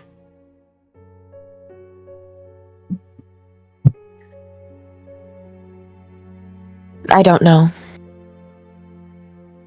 She nods. Did you take anything from the corpses? Yes. Did you take anything from the ritual site?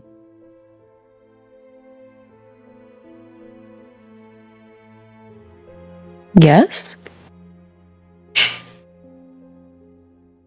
What did you take?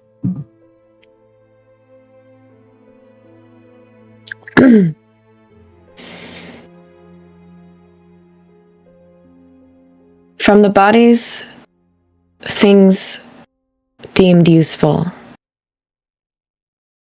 From the site, the remains of the children. She nods. Writes down a little note in her binder. Closes it up. Right. Thank you very much. She stands up and motions for you to stand. And another wave of relief of being able to move more freely washes over you again. Now we have situated much comfier accommodations for all of you to wait while we figure out what to do with your investigation. Please come with me. Okay. And she takes you outside. And I'm gonna deafen you now. Okay. Rosie. Artie. It's your turn. How does Rosie feel? How does Rosie feel being alone in the White Room?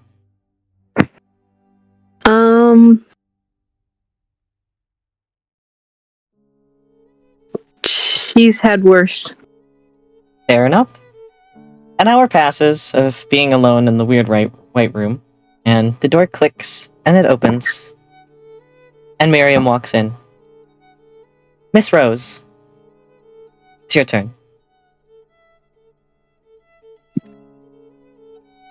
Rosie will nod and stand. You stand. You're filled with that wave of relief of freedom of movement as she takes you outside into the hallway, closing the door behind you. Now, would you be so kind as to surrender any of your weapons? And there are like 3 Imperial guards behind you, waiting. Rosie will put down the dagger. I think that she has. I think that's the only thing she has. She has a dagger, and she technically has her lyre.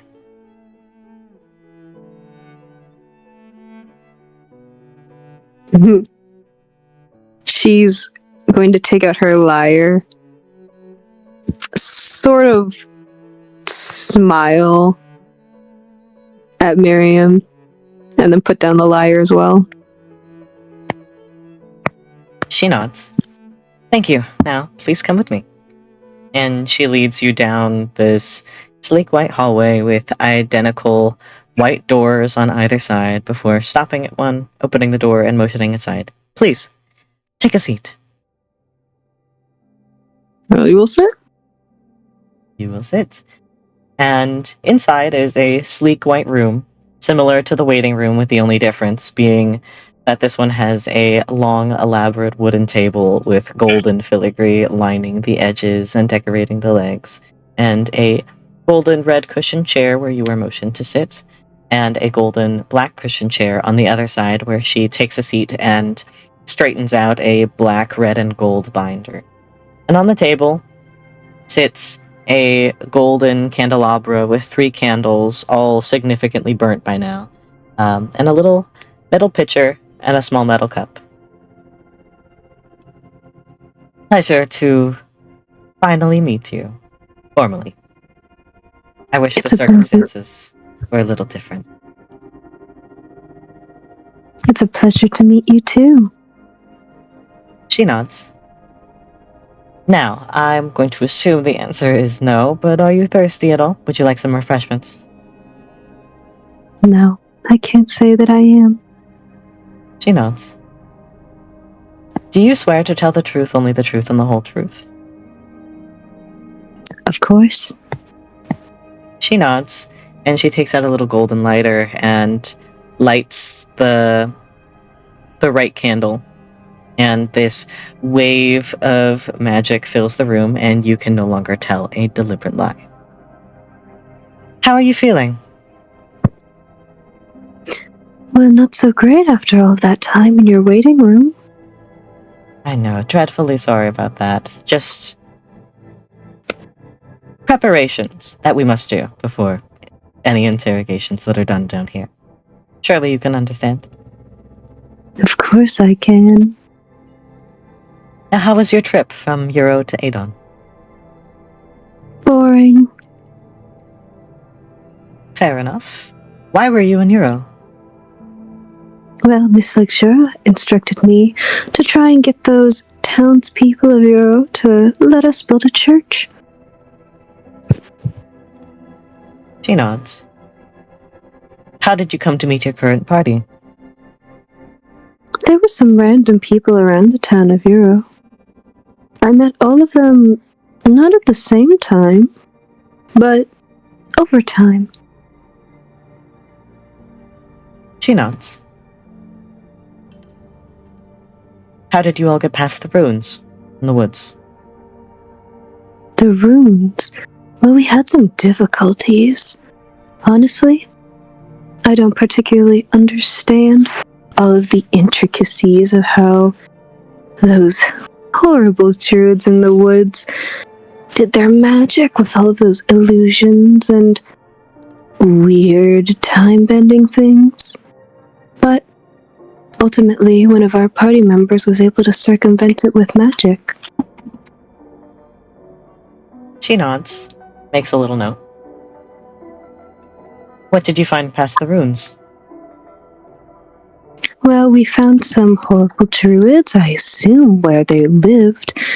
I don't particularly know if it's their hideout or just their living space.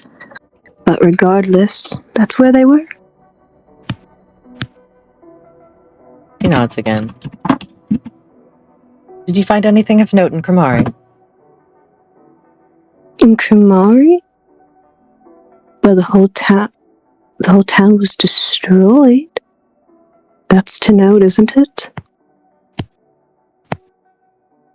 Fair enough. How did you come to find the ritual site?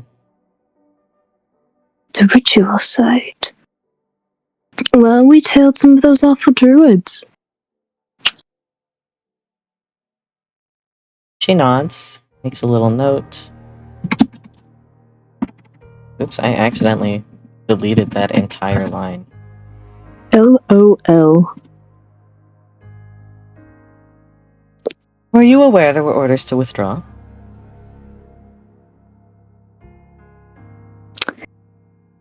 Quinn, if you would give me a very brief reminder on if Rosie was actually told by the point that there were orders to withdraw, or if she was told after they had entered. She was told after they had entered when Tyric shared with the party that, hey, there's going to be guards in Euro because we disobeyed orders and there were orders to withdraw.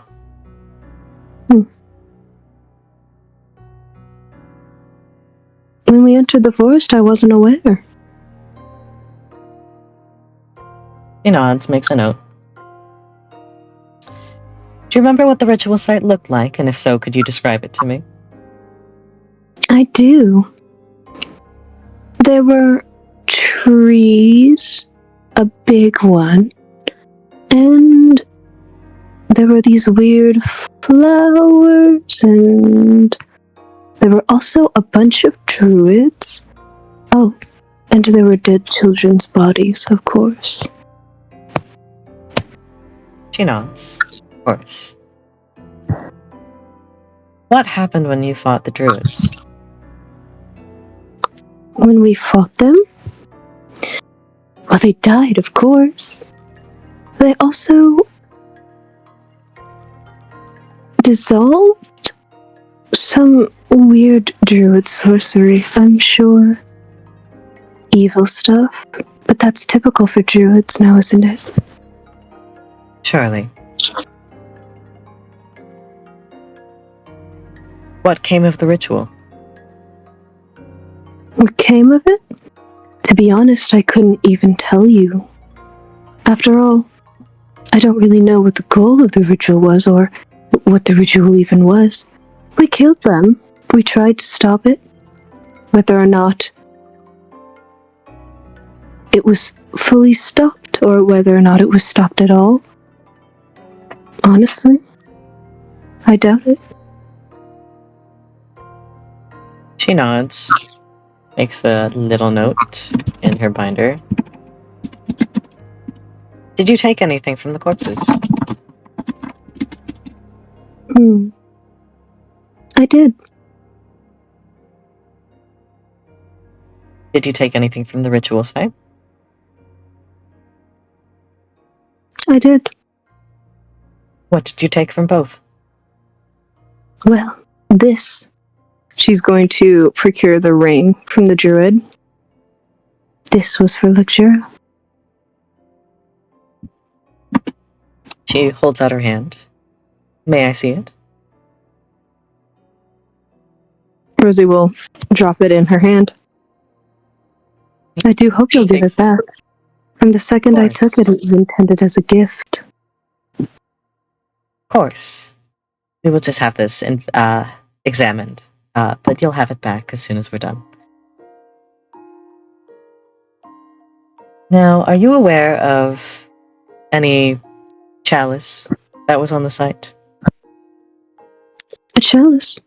Yes, I do think I saw that chalice. Why? Is it important? Are you aware of who has it?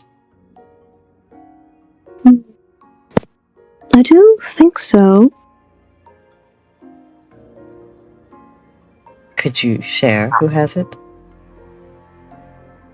I do. Could I see it for examination, please? I suppose you're intending on giving it back? I did want to give it to Luxura. It looks fancy. And you do know Luxura likes fancy things. Oh, of course she does. I'll be sure to give it back as soon as we're done examining him. Then Rosie will take out the goblet and give it to her. She takes it, sets it neatly on the table, and then closes up her binder and tucks away her little papers. Right, that will be all. Please, come with me. And she stands up and she motions for you to stand as another wave of relief washes over you as you are given freedom of movement again. And I'm gonna undeafen everyone. Okay. Yay! And Rosie, you are led outside into the hallway, down the lines of white doors, all identical to each other. And you are placed into an identical room as everyone else was placed into. And one by one, you were all escorted after your interrogations across the hall from the waiting room you all were in. One by one, each placed in your own individual room with a bed, a bedside table, a sink, a toilet, and a little plate of food on your bedside table. This is where you all will be staying until your investigations are over. And that's where we're going to end the session. Yay! Yay! Yay! Yay! Fuck. So how do you guys feel? I know that we were just given a list on who spilled the most, but more specifically, how do you feel about how your characters acted? Wait, what do you mean? Obviously, we know who spilled the most. I sent my opinion. Yeah, such a ranking. What? A power ranking. Where? In DC in live reaction? Oh my god, Yeah, oh you my guys god, already guessed. really? Yeah. In my opinion. Oh you my did best. god! Oh my god! That's Dude, awesome. I won! I tried guys, I tried my hardest to give dry answers, and I fucking froze up at times. And I was like, we're moving through these questions pretty fast. I feel like I should be dead. I don't know, maybe I'm We're the fucking fucking up. same. I don't know. To be I'll rewatch them tomorrow and update my rankings. Oh boy. There was one thing I really should I will have share nothing. not said. But I don't know. I don't know if it's as serious as it's like the second it ended, I was like, I had like a minute where I was like, I think that went pretty well, and then I was like, what was I thinking? Artemi did not get a comeback to the job. I get why people fold under interviews now. In interrogations, and like give weird information the whole time. Yeah. I also right. just want to say, really importantly, these are my unofficial rankings. This Quinn probably has a very different ranking. Oh, absolutely. It's just my opinion. Yeah. I don't know. You seem to have your thumb on the pulse a lot of times. So This is true. First, you have to understand, this is the latest I've stayed up in 2 weeks because I keep falling asleep at 7 at p.m. Yeah, but you have a waking big up at brain 1 a.m. objectively, so I don't know. I tend to trust your input on many things. Oh, well, thank you. According to my notes, I would switch Artemi and Lorelai.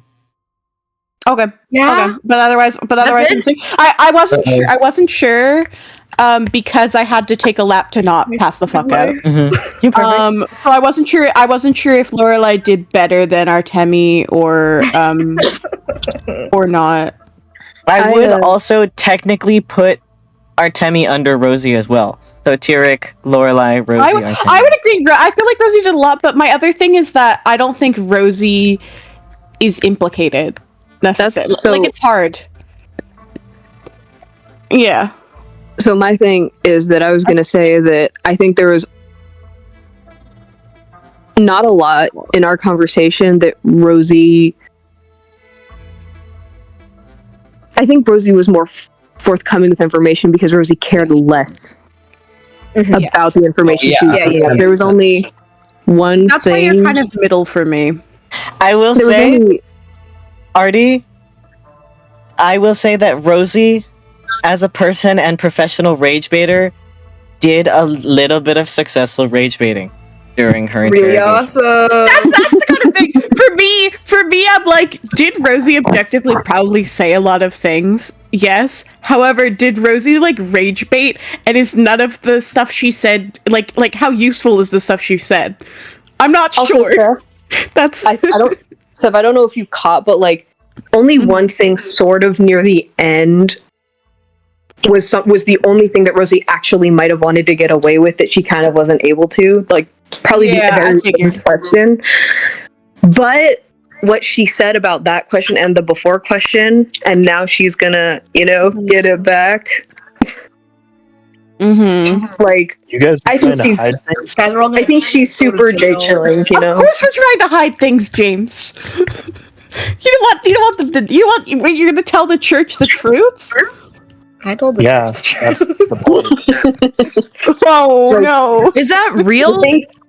I told the truth as vague a way as possible. Yeah, that's what I tried. I thought Tyric. Hang on. I thought Tyric said.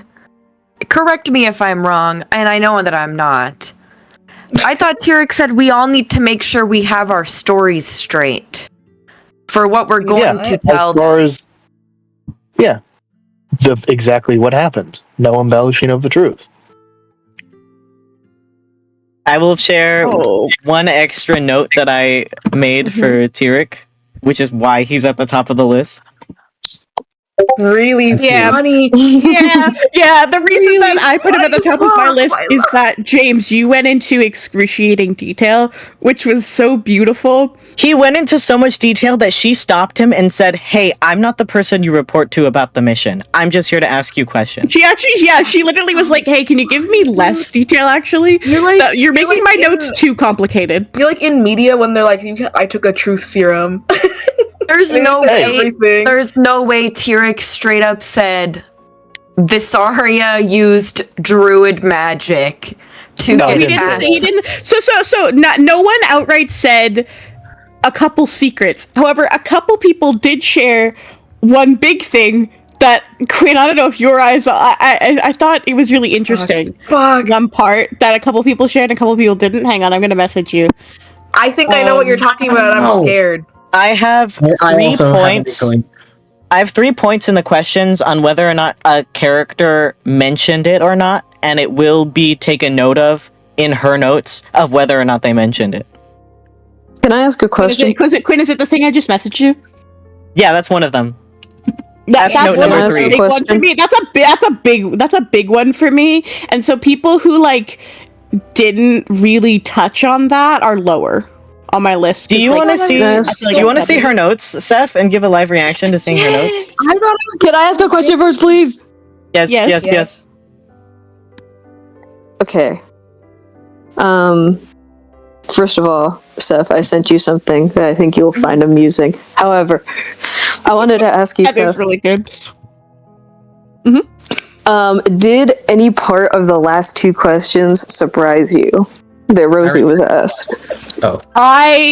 The last 2 questions. Do I remember the last 2 questions? Okay, I will text you the questions. The last 2 questions for everyone was the same, is what did you find and did you take anything? I wasn't really shocked by either of those answers. I was like, it made sense. In fairness, I was shocked that Rosie said one of the things, not because it was surprising. I was just like, oh, she's not gonna talk around it. Interesting. I think she found her own way to talk around it, though. That. Oh my god. Yep. Guys, but don't worry. Are we fucked? Don't worry. Tyric, are we fucked? Guys, we're gonna die. This is the end of the campaign. Maybe more than one person might die, ? Hang on.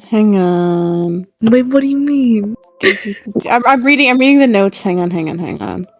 Guys, are we cooked? Yeah, he's fine. They're fine. Yeah, I do. I stand by that Alaric and Vysaria both did really well. I do give Vysaria a little bit of an edge there, though, even though Alaric is my no detail given king. Also, Jay, you are muted, but I assume it is because you are sleepy, tucked into bed, going honk shoe. Probably. I wish that. It's possible. I end stream now. Goodbye bye. Bye stream. Bye bye. Bye bye. We'll be back next Sunday? Next Sunday? Maybe. It's a possible no for me. Oh. It's a possible It's the 21st. I don't know. It's a gamble. We'll see. It's a gamble. Goodbye, I'm stream. traveling that weekend. Goodbye, stream. Goodbye, stream.